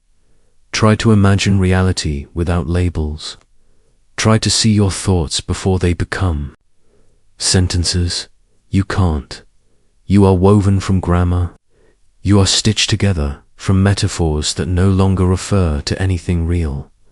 Your mind is not a lantern. It is a mirror, fogged over with symbols. And now, quietly, ask yourself, if all your thoughts are built from words, and all your words are shaped by culture, biology, and chance, then who or what is doing the thinking? You wake up every morning inside a story. You don't realize it, but the minute your eyes open, you are already editing, already assigning cause and effect, already placing yourself at the center of a plot that never asked for you, building a sense of order from chaos you cannot touch. And like all stories, yours needs a beginning, a middle, and most of all a reason. But there is no reason. There is only retrospective coherence, a term from psychology that explains how the mind invents narratives after events have occurred. You don't experience life as a chain of meaningful choices. You experience it as confusion. Only later do you look back and thread a plot through what was once noise. You were rejected from that school. It must have led you to this job. You met that person by chance. It must have been fate. You got sick and then recovered. You must have learned a lesson, but none of that is real. None of that is causal. It is constructed meaning, invented to protect you from the unbearable truth. Your life is a scattered collage of coincidences and accidents. The philosopher Paul Ricoeur called this narrative identity. You are not a person. You are a story your brain is telling itself to survive the meaninglessness of time. But there's a deeper fracture here, because if you are a story, who is the reader? You'd like to believe it's you, that there's a single you watching the film of your life play out. But psychology doesn't support that. The idea of a unified self, one continuous observer, is a myth. You are a swarm, a shifting ensemble of mental processes, memories, mood states, and hormonal cocktails. In moments of anger, you become someone else. In grief, someone else. In sleep, someone else again. And yet, your mind smooths the edges, pretends continuity, pretends that the person who cried last year is the same as the one making coffee now. But they're not. They just share a name. Split brain studies prove this more disturbingly. When the corpus callosum, the bridge between the brain's hemispheres, is severed, patients demonstrate that each hemisphere operates as an independent mind. One side of the brain can answer questions, while the other side literally contradicts it, unaware of the conflict. The left hand might button a shirt, while the right hand unbuttons it. To people, one skull. Now realize this. Your brain is always split. The illusion of unity is not anatomical, it's editorial. Your consciousness is like a news anchor reading the headlines after the events have already occurred. You feel a desire and your brain invents a justification. You react and then rationalize. The story is always post hoc. The storyteller always arrives late. Michael Gazzaniga, pioneer of split-brain research, called this the interpreter modular system in your left brain that compulsively constructs explanations for your behavior, regardless of their truth. It doesn't care what's real. It cares what fits. So when you say, "I did this because I wanted to," what you mean is, "I'm trying to make sense of something I didn't control." Now look at your past. Really look at it. Every decision you think you made was overdetermined by 1,000 invisible forces: genetics, environment, hormones, education, trauma, noise, the job you took, the person you loved, the faith you abandoned. You tell yourself, these were choices, but that's only because the story demands an author. The truth is that agency free will is just another plot device. Benjamin Libet's experiments in the 1980s found that the brain signals associated with a decision occur before the subject becomes conscious of choosing. The readiness potential, the moment your neurons prepare to act starts 300 to 500 milliseconds before you say, "I've decided." Meaning, your unconscious makes the choice, and your conscious mind just signs the papers. You are not a driver. You are a passenger, and you've been taught to thank yourself for the ride. But if this is true, then how do you blame anyone for anything? How do you blame yourself? Here lies the collapse of morality as you understand it. Punishment, guilt, justice will rely on the idea that people could have acted otherwise. But if every decision is the outcome of prior causes outside your control, then responsibility evaporates. Evil becomes malfunction. Virtue becomes coincidence. Every hero is lucky. Every villain is sick. This is not forgiveness. This is obliteration. So then, you ask, why do anything? Why get up? Why be good? But that question only arises because the narrative is glitching. You want purpose, meaning, reward, because your story has always needed an ending. But in reality, there is no final act, no character arc, no resolution. There is only the raw, indifferent movement of molecules and the post facto hallucination that it meant something. And in this hallucination you call you. The plot thickens, because now you're aware of the illusion. You've peeled back the page and seen the ink. But the story doesn't stop just because you notice it. The mind keeps narrating. The eye keeps speaking. The scenes keep playing out. You are trapped inside a book that writes itself as you read it, knowing that none of the words are true. So you go to sleep hoping the plot will make sense in the morning. But what if there is no morning? What if you never wake up from the story? You've been taught to think of memory as a vault, a place where your experiences are stored safely and accessed faithfully. You imagine the past as a dusty library of truth faded, perhaps, but still intact. But this is a lie. You do not remember the past. You reconstruct it every time you recall a moment. Your brain is not retrieving it like a file. It is reassembling it, using fragments, guesses, and emotions, reshaping it according to your present needs. This process is called and it means that each memory you revisit becomes more corrupted, less like what happened, and more like what you need to believe happened. Which means, the more you remember something, the less true it becomes. Think about your earliest memory, the birthday cake, the fall, the time someone left. You believe it's real because it feels real. But feelings are not evidence. Feelings are stories told in the bloodstream. In 1995, psychologist Elizabeth Loftus demonstrated that it's terrifyingly easy to implant false memories. In her experiments, She convinced people they had been lost in shopping malls as children. They cried, remembered details, described the terror, but it had never happened. A suggestion was enough. You don't remember what happened. You remember the last time you remembered it.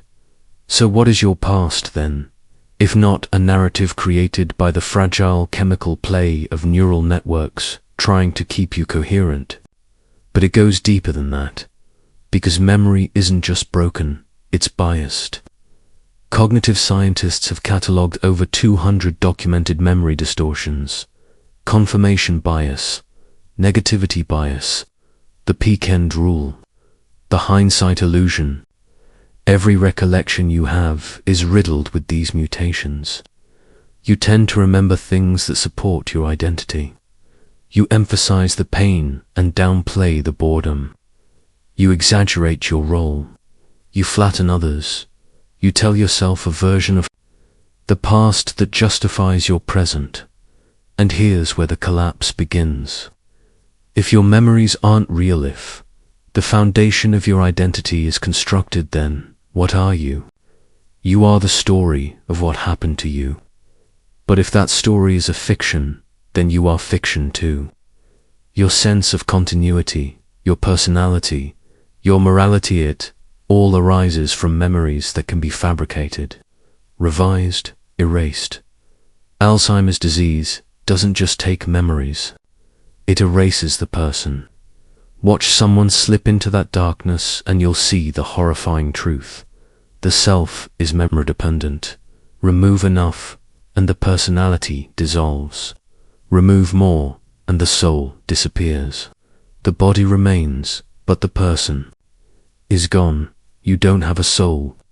You have a fragile, decaying index of impressions. And your brain doesn't even need memories to invent meaning. It can confabulate whole worlds. Patients with Korsakoff syndrome, who suffer severe memory loss, often make up elaborate false narratives to explain their behavior. They're not lying, they don't know what's true anymore.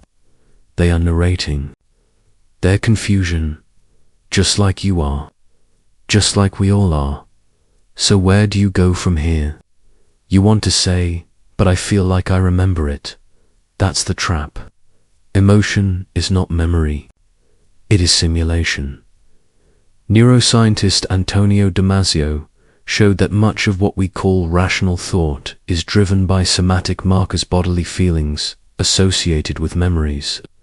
Your gut tells you something feels right, and your mind builds the logic to match. But if the memory is false, and the emotion still feels real, then logic becomes a prisoner to phantom pain. You are feeling things that were never real, about events that never happened, and now you are lying to yourself on a cellular level. But here's the most disturbing part. Even knowing this doesn't change it. You can be fully aware that a memory is false and still be haunted by it. You can see the strings and still dance like a puppet. You are not in control.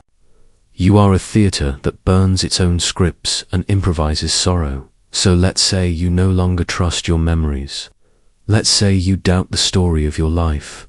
Then what can you hold on to? Your name, your accomplishments, your relationships. Those two are built on the same faulty scaffolding. You believe someone hurt you, but the memory is altered. You believe you loved them, but the emotion was conditioned. You remember success, but the feeling was chemical. You say, I am who I am because of what I've lived. But what you lived may not exist.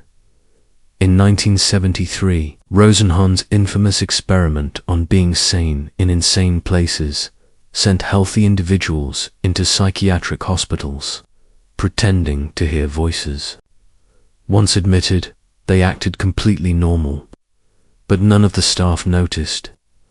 Everything they did was interpreted as evidence of pathology. Their biographies were rewritten in real time. You are no safer. Your life is filtered through interpretation. Memory is suggestion. Experience is illusion. You believe you're escaping the maze because the maze changes behind you. You thought the past was stable. You thought the past was a place. But the past is a hallucination you keep having to keep yourself sane. So what will you do when your mind begins to fail? When the people you love look at you and say your name and it means nothing? When all the anchors of your identity slip loose, will you still be you, or have you already disappeared? You think you are awake, but you cannot prove it. Right now, as your eyes flick across these words, what evidence do you possess that this is not a dream, that your body is where you think it is, that time is moving forward, and not sideways or backward or in an endless recursive loop you've lived 1,000 times before? You can say, I feel awake, but that means nothing. Dreams feel real, sometimes more real than life. The philosopher Descartes tried to escape this doubt by anchoring himself in the statement cogito, ergo sum I think, therefore I am. But this, too, collapses. Because thinking does not imply truth. Illusions think. Hallucinations think. Paranoia thinks. You are not dreaming. You are being dreamed. In 1977, the philosopher Thomas Metzinger proposed that the self is not a thing, but a phenomenological modular simulation your brain generates to maintain homeostasis, to predict pain, to navigate threat. You are a user. Illusion your body runs to survive the environment, not a soul, not a truth, a mirage of control, and that illusion extends to the waking world. You never truly see reality. You hallucinate it with exquisite precision. Consider the binding problem in neuroscience. Your brain receives billions of fragmented sensory inputs, colors, frequencies, smells, and yet it weaves them into a coherent world. No central processing unit oversees this. There is no you watching a screen. The theater of perception has no audience. It is a recursive process, hallucinating itself. So how do you know you're not asleep? How do you know anything you've ever experienced wasn't composed of false inputs, misfired neurons, or inherited trauma? In 2007, neuroscientist Anil Seth demonstrated that consciousness is a controlled hallucination. Your brain is not detecting reality, is predicting it. You see a coffee cup, not because your senses report it, but because your brain guesses it will be there, based on past patterns. Vision is prediction, not reception. You are not experiencing the world. You are anticipating it. This means the world you live in is filtered, shaped, and projected from within your skull. And if the prediction fails, the world collapses.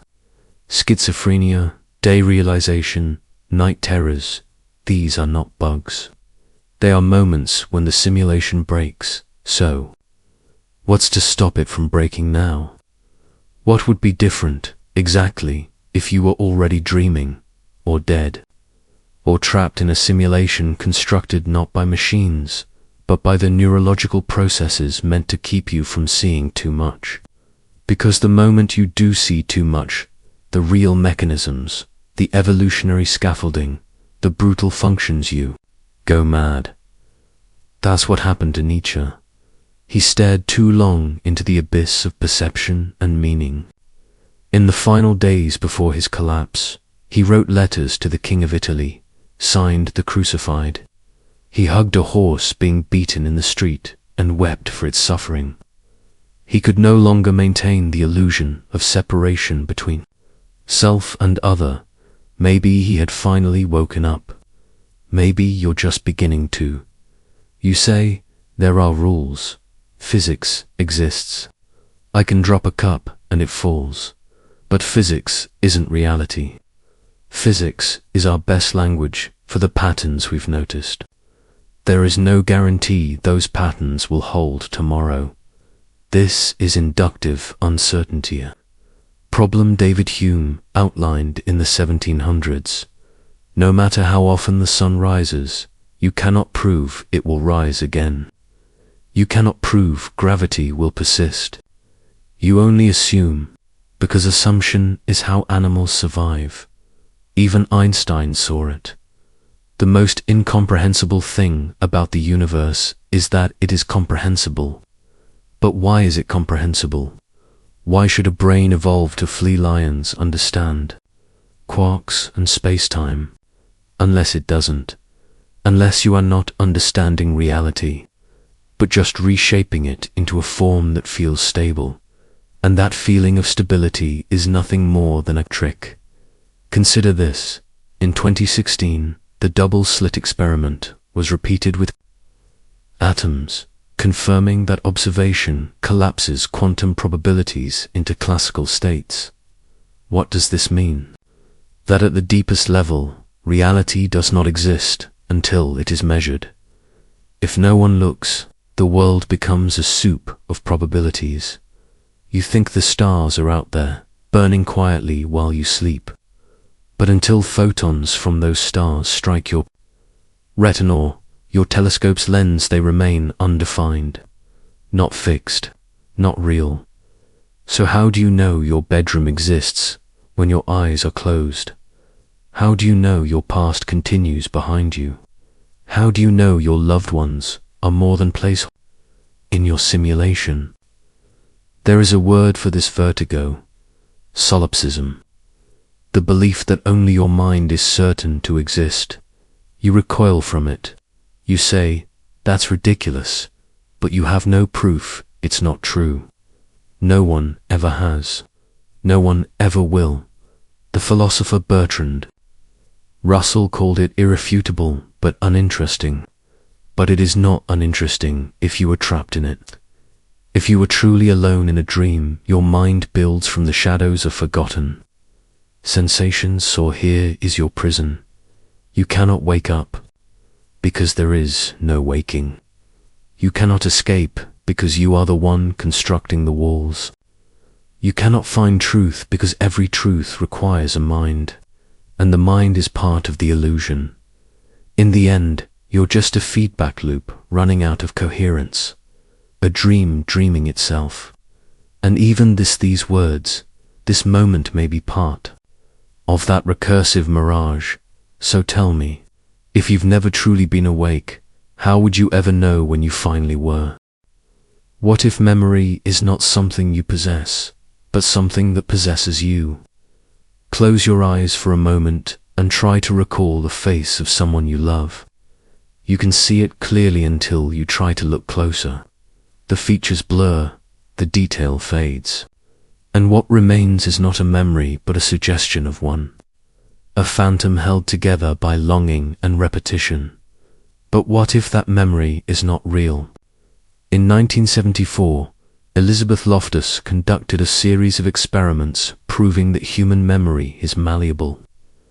Participants were shown images of a car crash and asked how fast the cars were going when they smashed into each other. Others were asked when they bumped. The difference in wording alone altered their recollection of speed, damage, even broken glass that never existed. This is not a flaw in some people. It is the default condition of all minds. Every time you recall a memory, you do not retrieve. You reconstruct it. And with each reconstruction, you alter it. You bend it, soften it, shift its context. Memory is not a filing cabinet. It is a wet canvas, smudged each time you touch it. This is called reconsolidation. It means your past is not what happened. It is what you need to believe happened in order to remain coherent. But if your memory is a lie, what does that make? Your identity. Think of the ship of Theseus, classic paradox from ancient Greece. If you replace every plank of a ship, one by one, until none of the original wood remains, is it still the same ship?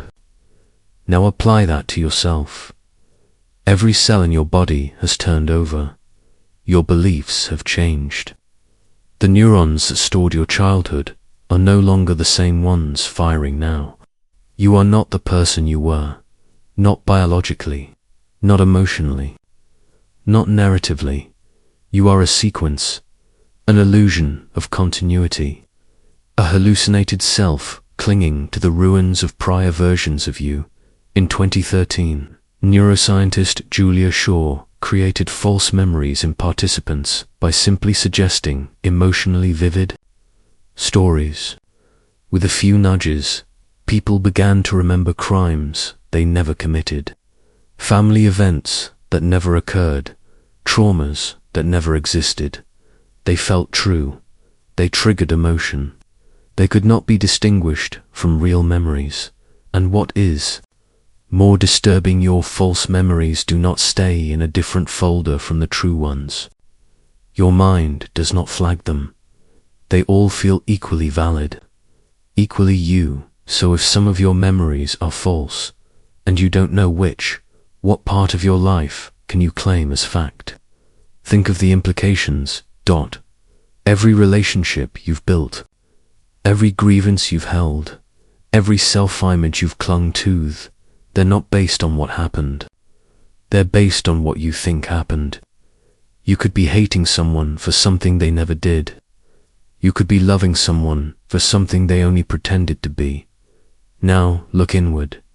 The core trauma you return to when things go dark. It real. That triumphant moment you shaped your sense of worth around, was it exaggerated? That person who broke you, did they, or did you decide they did? You do not carry memory. Memory carries you, and it does not care about truth. Here lies the collapse. If your memories are unreliable, and your self is built from memory, then who are you? Are you even one person? Split brain experiments in the 1960s revealed something impossible. When the corpus callosum, the bridge between the brain's hemispheres, was severed to treat epilepsy, each hemisphere acted independently. If the left brain saw a picture of a snow scene, and the right saw a chicken claw, each hand would choose an image to match, but the mouth, controlled by the left brain, would confabulate a reason that made no sense. Each hemisphere had its own version of truth. Each believed it was the only truth. You are not one mind. You are a parliament of narratives, a fractured alliance of interpretations stitched together by necessity, and each part of you believes it is the whole. This is what makes the illusion of memory so lethal. You don't just remember events. You construct who you think you are from them. You believe you're consistent, that there is a you behind the years, the traumas, the reactions, but consistency is not proof of self. It's just how deep the lie has gone. Now ask yourself, what do you not remember? Not because it didn't happen, but because your mind deemed it too damaging, too incompatible with your constructed self. These are repressed memories, not buried, but deliberately severed from the conscious narrative. Psychological amputation in the name of survival. And that should terrify you, because it means the person you think you are is not only built on illusion, but also on censorship. Your inner world is curated, redacted, filtered. You do not remember your life. You remember a version of your life designed to make you bearable to yourself. So what happens when those edits start to unravel? When something slips through a flash, a dream, a smell that doesn't fit your story? You flinch, you repress again. You reach for distractions, and slowly, the seams of your identity begin to fray. Because the truth is not that you forgot something. The truth is that you chose not to know it. So now, in the quiet, in the dark, with no distractions left, tell me if your self is made from memories you can't trust. Who is it, exactly, that's remembering you? There is a question you've been trained not to ask, because once it enters, it never leaves. What if the progress of history is not progress at all, but a carefully engineered hallucination of control. You have been told that history is a storia, timeline of advancement, enlightenment, improvement, that the arc of civilization bends toward justice, that we began in darkness and now walk toward light. But the light is an illusion, and the path is a circle. Consider the notion of the dark ages, a period supposedly marked by ignorance, superstition, and stagnation, wedged between the brilliance of Rome and the enlightenment of reason. But historians now know this is propaganda fabrication popularized during the Renaissance to glorify its own ascent. In reality, the so-called Dark Ages were a time of immense intellectual movement. Arabic scholars preserved and expanded classical knowledge, invented algebra, refined medicine, and kept astronomy alive, while Western Europe burned. Witches, the House of Wisdom in Baghdad, mapped the stars. So why erase it? Because power requires myth, and myth requires simplicity. History, as taught, is not the recording of what happened. It is the construction of a narrative to justify what is happening now. This is not metaphor. This is protocol. In 1949, George Orwell wrote 1984, and in it, he gave you the key. Who controls the past controls the future. Who controls the present controls the past. What he meant was not fiction, it was method. Every empire, every ideology, every revolution rewrites what came before to validate its existence. The present demands a past that makes it seem inevitable, and if the past is constructed, then what is real? Let's take something foundational, the concept of time itself. Einstein proved that time is not absolute. It bends, stretches, slows under gravity, accelerates with motion. A clock on a mountain ticks faster than one at sea level. Twin astronauts age at different speeds, depending on how far and how fast they travel. So what does it mean to say this came before that? Only from your limited frame of reference. To a photon riding a beam of light, all of history collapses into a single instant. No sequence, no story. Time is not a river. It is a frozen field we walk across, one perception at a time. And yet, your brain needs narrative. It cannot tolerate randomness. It forces cause and effect, even when there is none. This is called chronological illusion, cognitive bias in which the mind assumes sequence equals causation. If B follows A, we assume A caused B. We build stories. We impose beginnings, middles, and ends. We write history this way. We write ourselves this way. But what if it's all just noise? Think about this. The majority of people who lived and shaped. The world left behind no names, no monuments, no written legacies. Civilization is built on the backs of the forgotten, the enslaved, the erased. You were taught to celebrate the conquerors, not the crushed. Why? Because the version of history you inherited was crafted by those who needed their actions to seem noble. Every empire told itself it was civilizing, the savage, spreading light, bringing order. The Romans, the British, the Americans, the same lie, spoken in different languages. This is not history. This is propaganda with dates. And beneath that propaganda lies a horrifying idea that civilization has not evolved. It is redecorated. What do you call a system that mines human labor for profit, feeds them illusions of agency, and distracts them with entertainment and fear? A slave society, only now the chains are psychological. This is Michel Foucault's idea. That power is no longer enforced with whips and executions, but with invisible systems, surveillance, normalization, bureaucracy. You obey not because you are forced, but because you have been taught to monitor yourself. Prison is not outside you, it is you. Now, go deeper.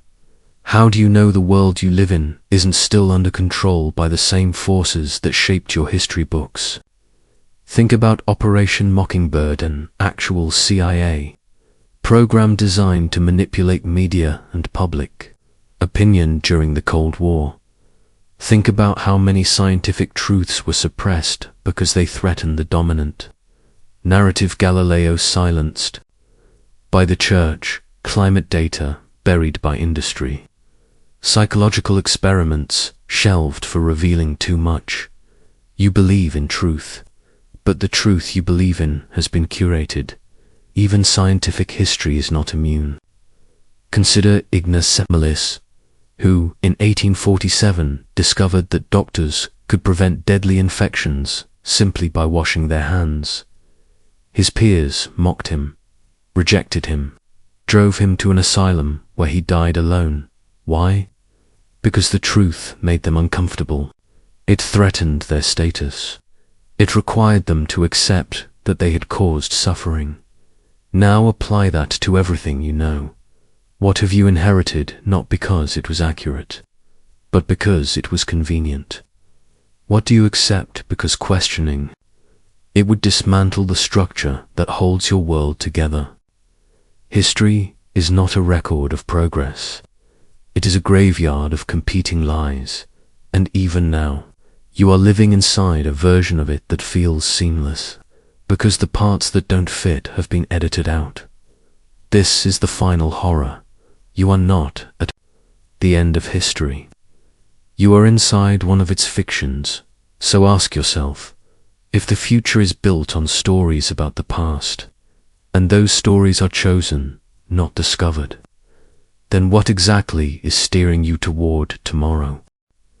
You have likely heard it before that your thoughts are your own, that your consciousness is the final bastion of privacy, the place no one else can enter. But what if that is no longer true? What if it was never true to begin with? You think in a language you did not choose. You process reality using structures built for you, not by you. Every word you use, love, freedom, self, soaked in centuries of other people's meanings, limitations, and manipulations. Even the sentence you're reading now travels through synaptic pathways shaped not by truth, but by reinforcement, trauma, and imitation. You were not born, you were programmed.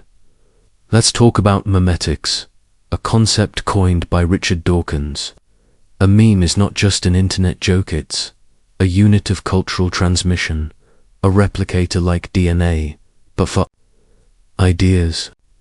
Your thoughts are carriers of memes, and these memes evolve not based on truth, but on survivability.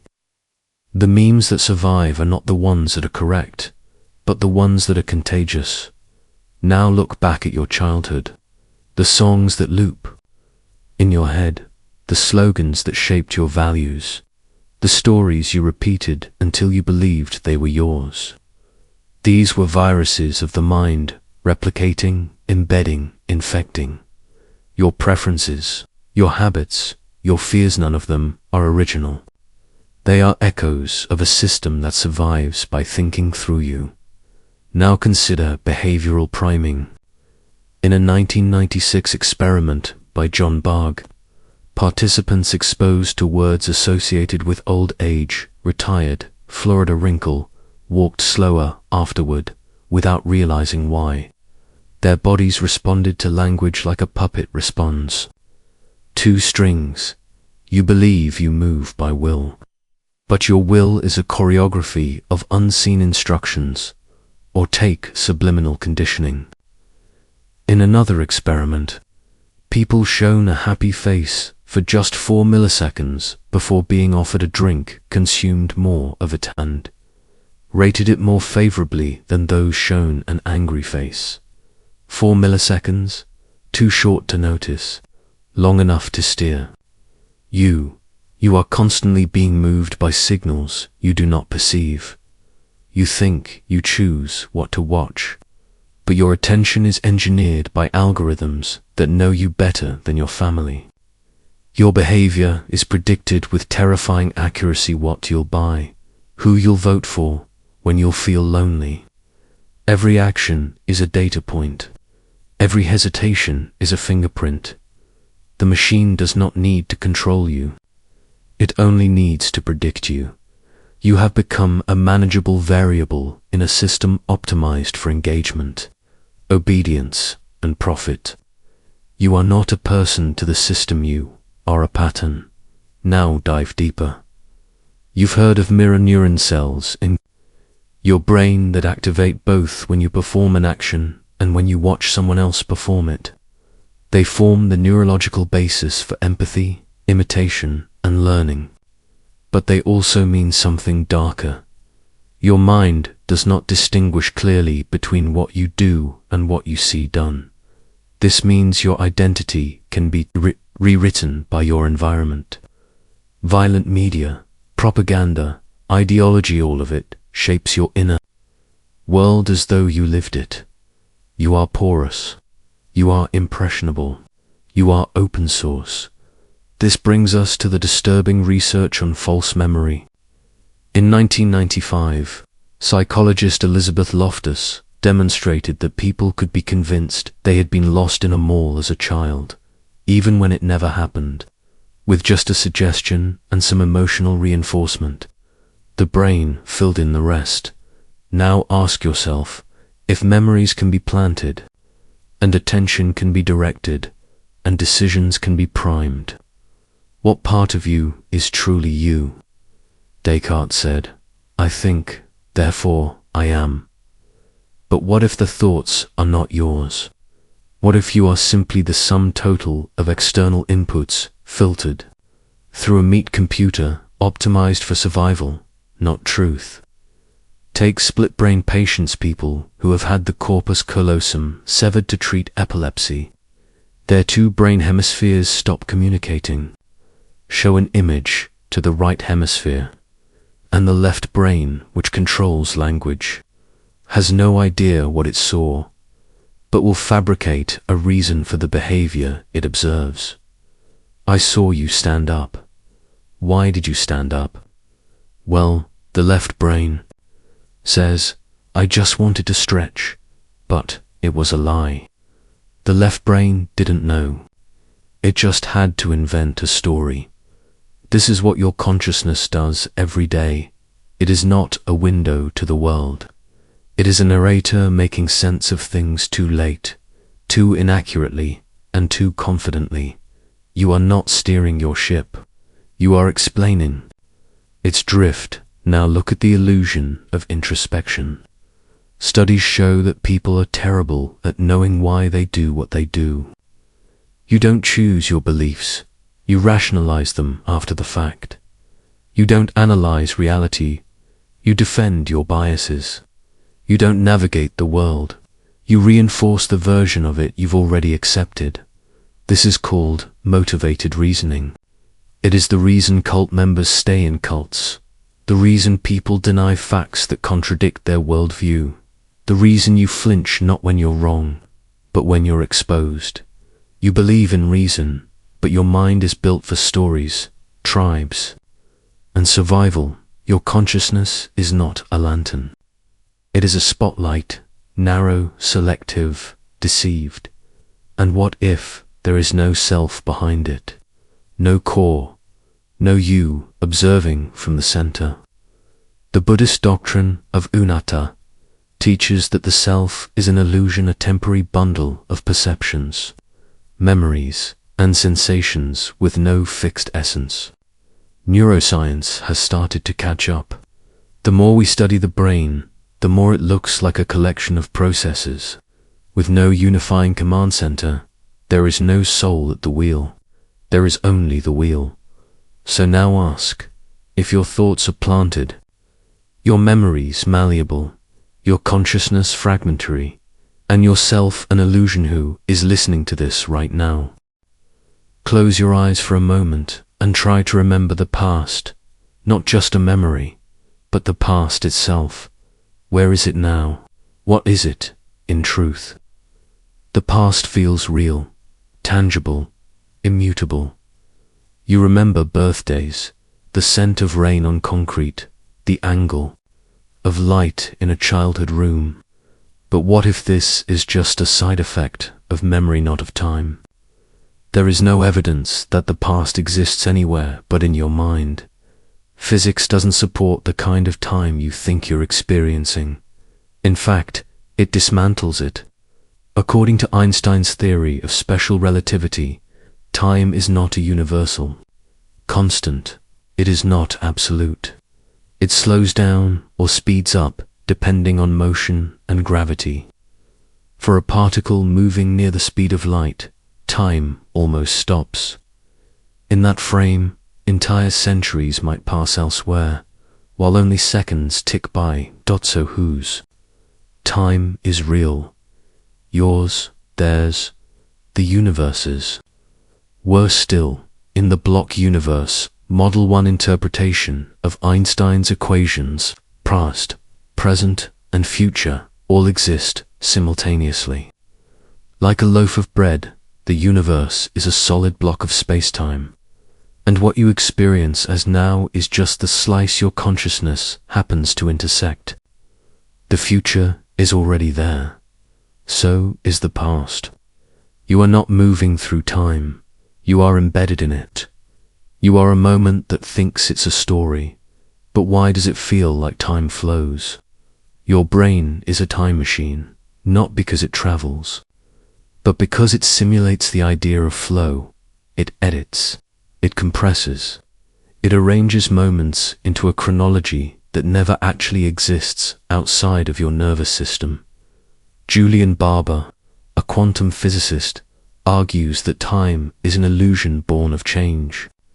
He proposes a universe made up of a collection of nows, each a complete, timeless configuration of the universe. Your experience of time comes not from time itself, but from your memory of previous nows. The sensation of movement, of change, is constructed internally. You think you move through time, but it's time that moves through you. There is no clock ticking in the sky. There are just correlations between one event and another. The earth spins, your heart beats, atoms vibrate.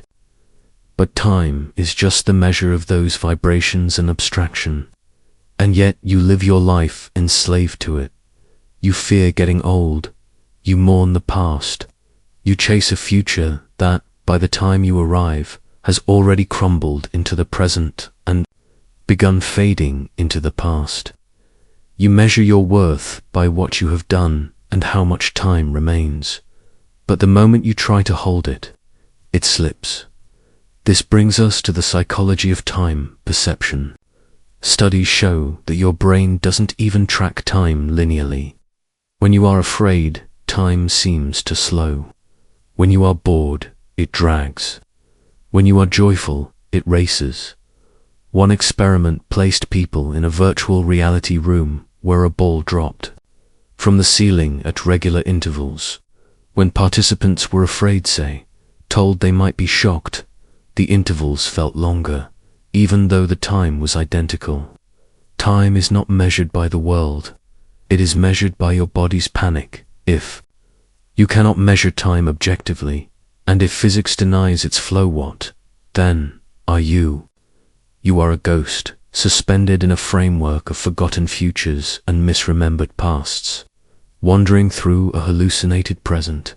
Your calendar is a map of a country that doesn't exist. Your watch is a shrine to a god you invented. Now recall entropy, the second law of thermodynamics. It says that systems tend toward disorder, that over time, energy spreads, structures collapse, and complexity devolves into chaos.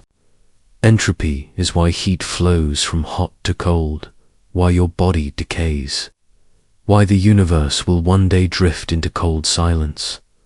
Some physicists argue that entropy is the only real reason you experience time at all. The direction of time, the arrow points from low entropy to high, so you don't remember the future, not because it hasn't happened, but because it contains more disorder than the past. Your identity is carved by the degradation of energy. Think about that. The story of you is written in falling apart, and yet you cling to time as if it guarantees meaning, as if history builds purpose or future holds redemption. But history, too, is a myth, a series of interpretations filtered through bias and narrative. The past you think you remember is not the past that happened. Research on memory reconsolidation shows that every time you recall a memory, you don't retrieve it to rewrite it. Your brain reconstructs the memory anew, editing it slightly. Memories degrade, mutate, distort. You are not remembering your life. You are editing it every time you think about it. So what remains of you, if not even your past, is real? We tell ourselves that history matters, that there is a chain of events linking birth to death, trauma to growth, failure to redemption. But perhaps this chain is just the mind trying to grasp a universe that does not unfold, just is. Think of Laplace's demon, a thought experiment proposed by Pierre Simon Laplace in 1814. Imagine a being who knows the position and velocity of every particle in the universe. For this being, the past and future are both visible. Nothing is uncertain. Given total information, the universe is deterministic. There are no surprises. If Laplace's demon exists, then your belief in free will is a joke. You are not choosing. This moment you are merely the consequence of particle positions, rippling through causality. But quantum mechanics seems to complicate this. The Heisenberg uncertainty principle tells us you can't know both the position and momentum of a particle with infinite precision. This built-in fuzziness seems to grant the universe a sliver of unpredictability, but unpredictability is not freedom. Randomness is not agency. If your life is deterministic, you are a prisoner of causality. If your life is probabilistic, you are a slave to chance. Either way, there is no you making the call. The ticking of a clock is not the unfolding of a story. It is the disintegration of order into chaos. Your birth was a low-entropy miracle. Your death will be its natural conclusion. And in between, you invent the illusion of time so that you can pretend you're walking towards something. But what if you're not walking at all? What if this moment is the only one that ever existed, and even this one isn't real? So let me ask you, if time does not flow, if memory is a lie, if the future is fixed, and your choices are echoes of deeper equations, what exactly are you waiting for? You've been taught to believe that your thoughts are private, enclosed within the sealed vault of your mind, that your inner world is sacred and touched, unfiltered, unwatchable.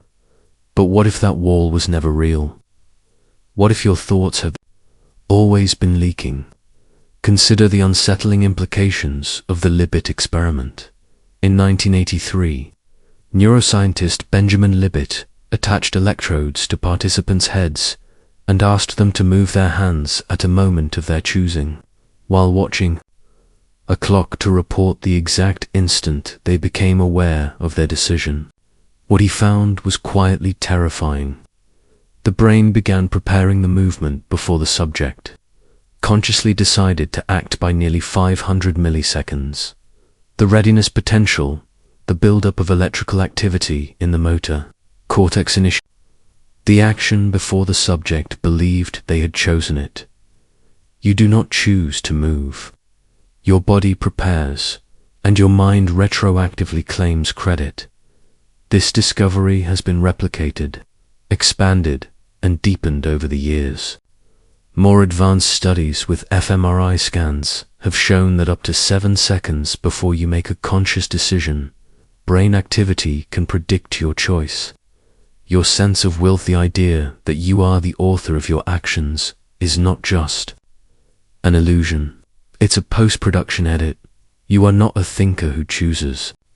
You are a witness who justifies. But it gets worse. The boundaries of thought themselves are porous.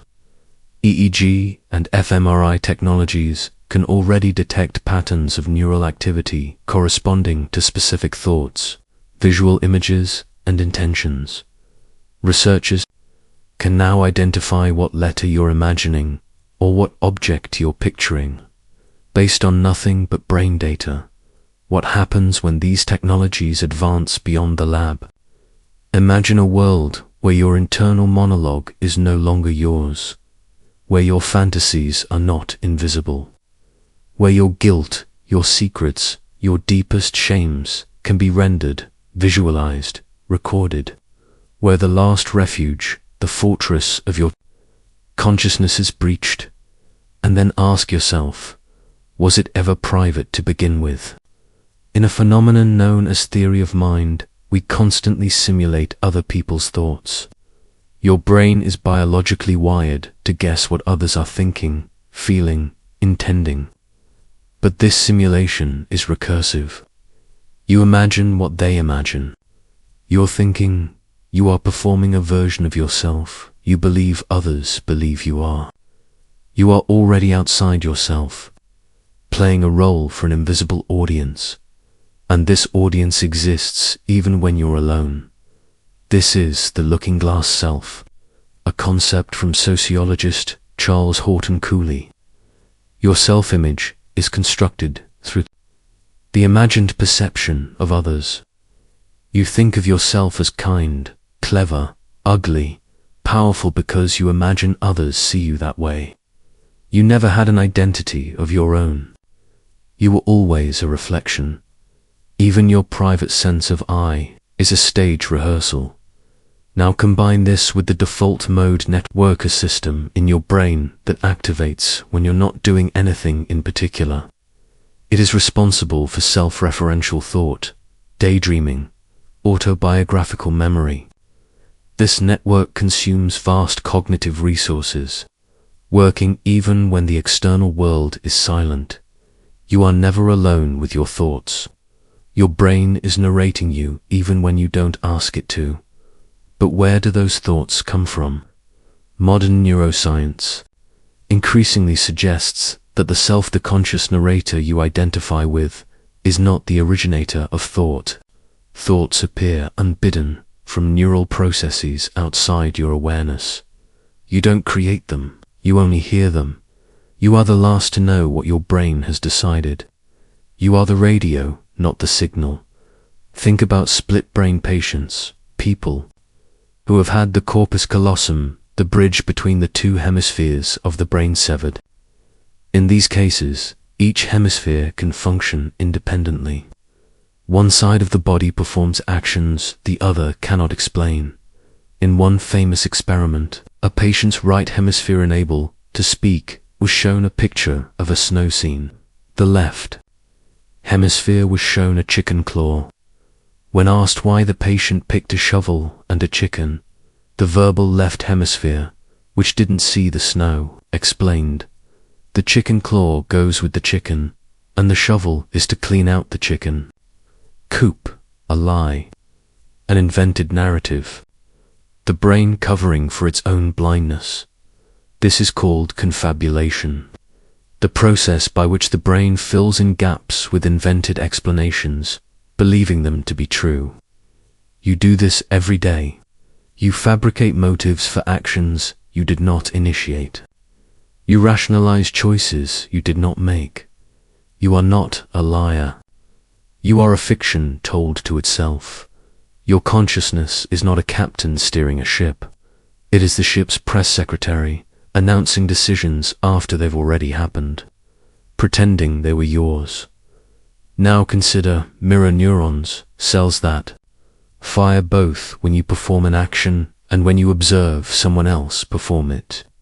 These neurons blur the line between self and other. You see pain and feel it. You see motion and anticipate it. You simulate the minds of others so deeply that your brain can no longer tell which thoughts are yours. You were built to dissolve into others. Empathy is erosion. Selfhood is leakage. And we haven't even touched the horrors of neuroplasticity. Brain's ability to rewire itself based on repeated experience. Every habit, every ritual, every trauma burns grooves into the architecture of your mind. You are not the same person who began this paragraph. Reading this is changing you, and you had no say in it. What you believe, what you love, what you fear, these are not sovereign choices. They are grooves carved into you by accidents of upbringing, biology, culture, reward. You like what you were rewarded for liking. You believe what spared you pain, and then you claim you chose it. So what is left? A mind that cannot choose. Its thoughts are self-sculpted by others. A privacy that never existed. An identity built from guesswork and ghosts. You whisper to yourself in silence, convinced no one can hear. But your brain is broadcasting on every frequency, and the world has already tuned in. If your thoughts aren't yours, if your actions precede your will, if your self is stitched from projections, and the line between observer and observed is an illusion, who exactly is thinking you? You think in language, but have you ever asked where that language came from? You inherited words like you inherited your bones given, not chosen. And yet, these words shape your every thought, limit your every question, define the very contours of what you believe to be real. You cannot think outside of language. You cannot escape the grammar you were raised in, and you cannot ask questions that your words do not allow.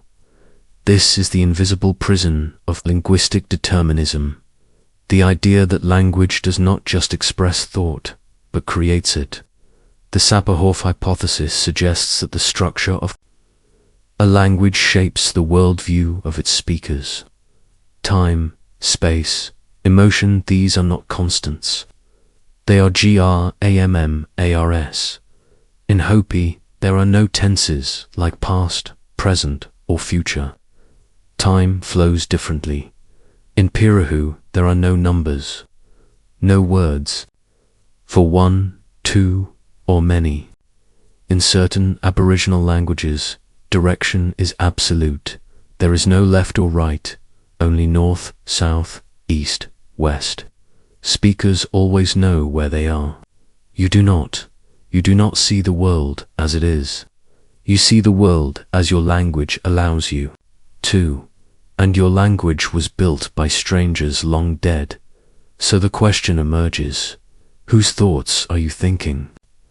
The words running through your mind are not yours.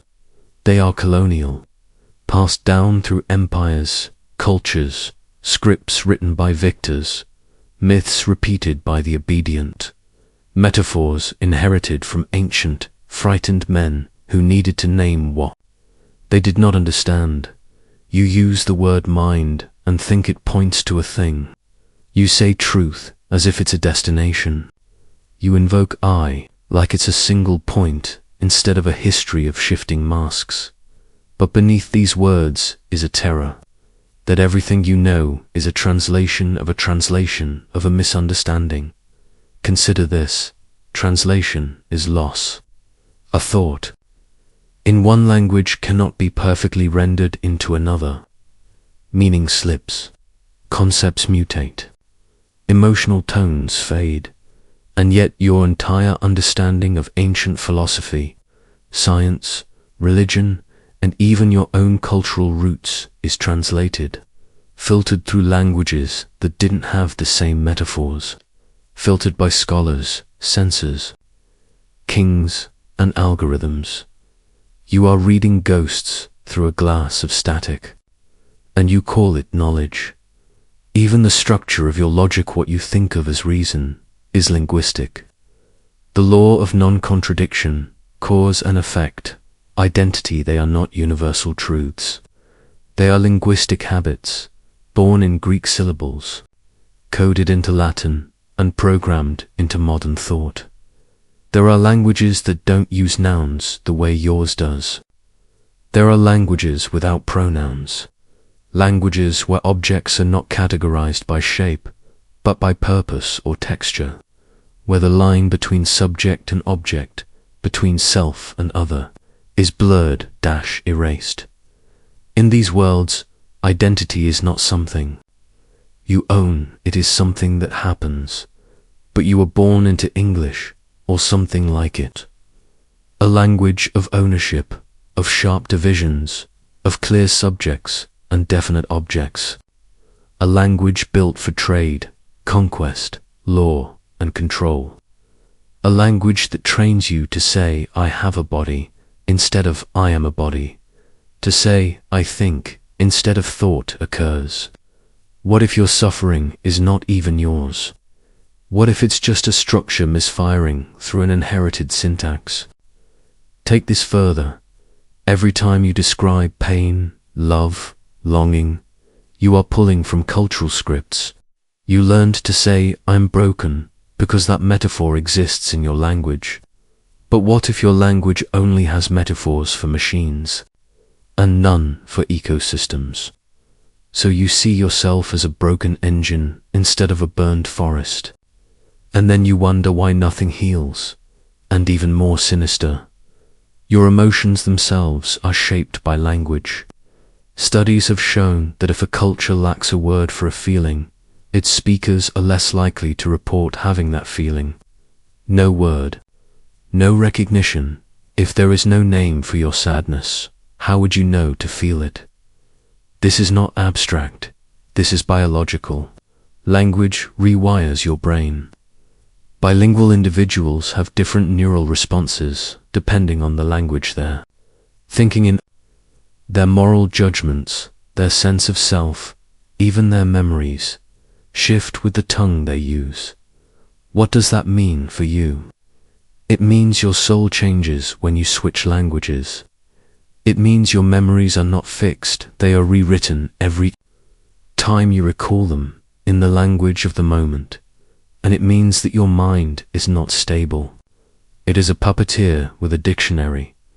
Now consider the word truth in English.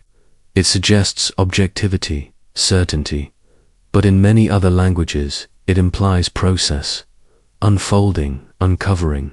In Japanese, Makoto blends truth with sincerity, moral quality. In Sanskrit, satya is not just what is real, but what aligns with universal law. So when you say you're searching for truth, are you seeking evidence, or alignment, or faith? And who taught you that those were separate? Your ancestors didn't separate myth from fact the way you do. For them, myth was not fiction. It was a framework of meaning, a way of living, breathing, speaking into the void. You call their beliefs superstition, forgetting that your language defines knowledge as that which can be measured, tested, repeated. But even those tests are written in words. The most rigorous scientific paper still requires language to describe an observation, still requires metaphors, models, signs, and signs of signs. We speak of particles, fields, energy, forgetting these are just linguistic scaffolds strapped to phenomena we barely comprehend. The map is not the territory, but you were handed a map at birth and told it was the world. You call a red apple red, but what is red without your eyes, your language, your culture, your metaphors? To a bee, that same apple glows in ultraviolet. To a blind man, it's sound and shape. To the universe, it's just atoms tumbling in. Entropy, yet you say, with conviction, that is red. What else have you mistaken for truth? And here is the final cruelty. You cannot escape this system. To question language, you must use it.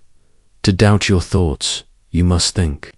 To untangle the net, you must pull on its threads, and every pull tightens it further. So the question is not, can I think freely? The question is, whose voice do I hear when I say I? There is a moment in every child's life when they first realize their parents will die. It is usually quiet, often unspoken. A glance toward the aging shape of a father's silhouette, the tired draw of a mother's breath. You don't cry.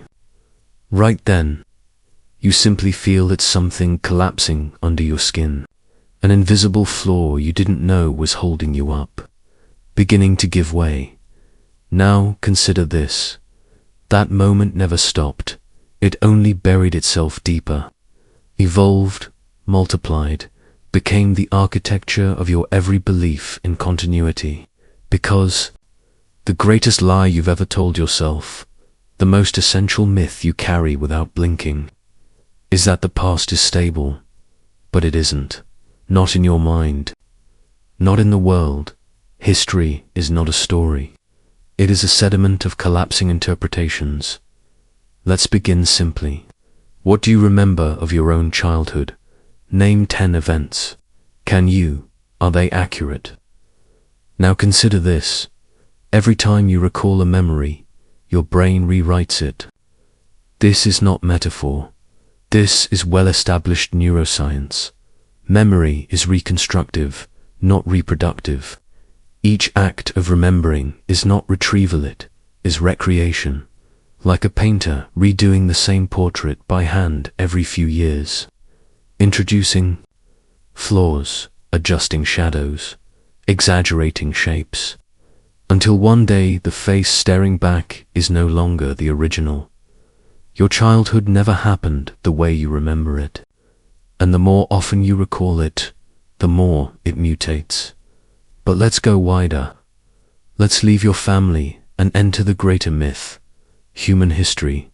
You were taught a story of civilization, linear, ascending, rational, a tale of progress, of tools and fire, of wheels and writing. But under that clean narrative is a trembling field of unknowns, silences, absences so profound they eclipse everything we claim to know. We have no idea how humans first developed language, no consensus on what consciousness is, no understanding of how agriculture arose in disconnected regions at the same time, no explanation for the rapid leap from primitive hominins to modern Homo sapiens within a blink of evolutionary time. And when archaeology unearths anomalized advanced tools in strata to old ancient maps that show Antarctica without ice, knowledge of planets without telescopes, they are quietly dismissed, buried, labeled fringe, because history is not written by victors, it is curated by survivors, edited by power, and accepted by the exhausted. Even the calendar you use is propaganda. The year 2025 is an invention. You are living in the shadow of Roman imperialism, counting time by the reign of a god-king you may not believe in, structured into weeks that were once pagan rituals, then Christianized by decree, then made global by colonial expansion. What year is it in your bones? What hour beats in your blood? Think of how much was destroyed before you were born. The burning of the Library of Alexandria, the erasure of entire cultures, languages, spiritual systems. What did the Incas know that we never will? What did the Dogons see in the stars before they were taught to forget? You say history is written in books, but books rot, they burn. They're edited, mistranslated, banned, forgotten. What survives is not the truth, but the storage medium. And who owns the storage? You trust digital archives, cloud servers, but what happens when the plug is pulled? What if the 21st century is remembered only by a fragment of corrupted code? A single misleading tweet, a digitized error archived as fact. Would that not be how the 20th century remembers the medieval? Through fragments, assumptions, and fantasies. Your present is the artifact of a forgotten future. Now go deeper. You believe in evolution, natural selection, genetic drift, speciation. But what if we've misunderstood evolution entirely? Why does consciousness exist? Why does it feel like anything at all to be you? What survival benefit is there to wondering about your own death?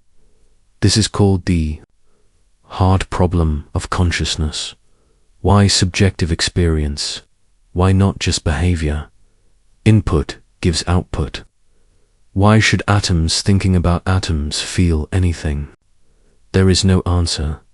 There is no consensus. No evidence that consciousness must arise. No evolutionary algorithm that necessitates self-awareness. So maybe it didn't evolve. Maybe it emerged through some collapse, some failure, some breakdown. In the system, a virus in the algorithm, a whisper in the dark. And now we simulate meaning with museums, rituals, books, and monuments. But the meaning itself may be lost. Think of the Antikythera mechanism, an ancient Greek analog computer. 2,000 years old, capable of predicting astronomical positions and eclipses. It was found in a shipwreck. No one knew it existed. For a century, it was ignored. How many other machines, philosophical, mechanical, symbolic, have vanished? Now ask yourself this: if an entire civilization vanished, if every building, every book, every language dissolved, and only you remained with a flicker of memory, how long could you keep history alive? Would you remember the principles of flight, the laws of thermodynamics, the geometry of the ancients? Or would you begin again, with stories around a fire? So what does it mean to trust your version of the past? Your ancestors were tortured for questioning kings. You get shadow banned. But the mechanisms are the same. Forgetfulness is not failure. It is a system feature. The world you were born into was already mid-sentence, and the speaker is long dead. So, when you say, "I know what happened," what are you really saying? Is it knowledge, or is it simply obedient recollection? Close your eyes for a moment. Imagine a room with no walls, no ceiling, no floor. You exist in it. You breathe, but the space never ends. You can walk forever in any direction, and you will find no edge. Now ask yourself, where are you? This is not imagination. This is the universe. This is space, and space empty, infinite. Terrifyingly silent is not as it seems. We begin here because you've been told space is nothing, a vacuum, an absence. But this is a lie of language. The void is not empty at CTES, at the quantum level. What appears to be nothing is a frenzy of activity, virtual particles flashing into and out of existence, vacuum fluctuations birthing, matter and antimatter pairs that annihilate before they're seen, zero-point energy thrumming at every point of so-called empty space. There is more energy in a cubic centimeter of vacuum than in all the matter of the known universe. Do you understand the implications of that?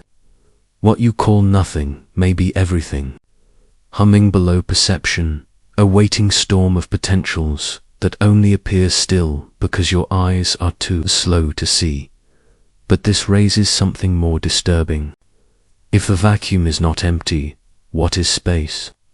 String theory suggests that every point in space contains compactified dimensions, curled up geometric folds so tiny they are invisible, but as essential to reality as the 3 dimensions you take for granted. There may be 11, maybe more. You can't see them. You never will. But they may be dictating everything you believe is real. Your body moves in a world designed by forces you cannot detect, bound by strings vibrating in dimensions beyond comprehension. Your thoughts, your emotions, your suffering, all possible. Only because of this hidden scaffolding. But what if the scaffolding isn't stable? What if reality isn't solid, but computed? The holographic principle suggests that all the information in the universe, everything you see, touch, feel is encoded on a 2D surface, projected inward like a hologram. A three-dimensional life lived by a being whose essence is flattened. On a cosmic film, you're not moving through space. Space is moving through you. This isn't metaphor, this is physics. Black holes gave us this theory, because when you drop something into a black hole, it disappears. And for decades, this broke science. Hawking said, the information is gone, but that cannot be. Physics requires the conservation of information. The answer, the information remains not inside, but on the surface area of the event horizon, as if every event, every thought, every molecule of your being could be flattened and preserved on a cosmic screen. You are not what you seem. You are not where you seem. Even time begins to unravel here. In general relativity, time is local. Move faster, time slows down.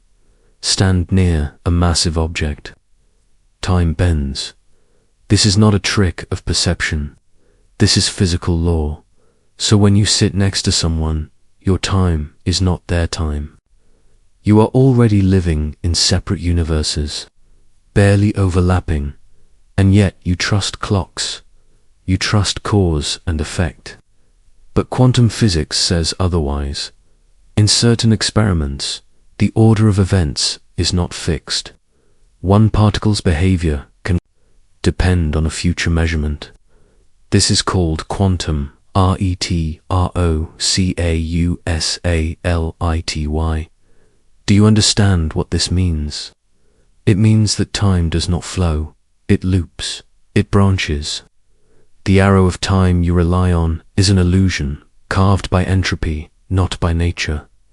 Entropy increases, that's all we know, but time itself, it may not even exist. According to Carlo Rovelli, a leading physicist, time is not fundamental. It is a story we tell to make change comprehensible. The deeper you look into the equations, the less time you find.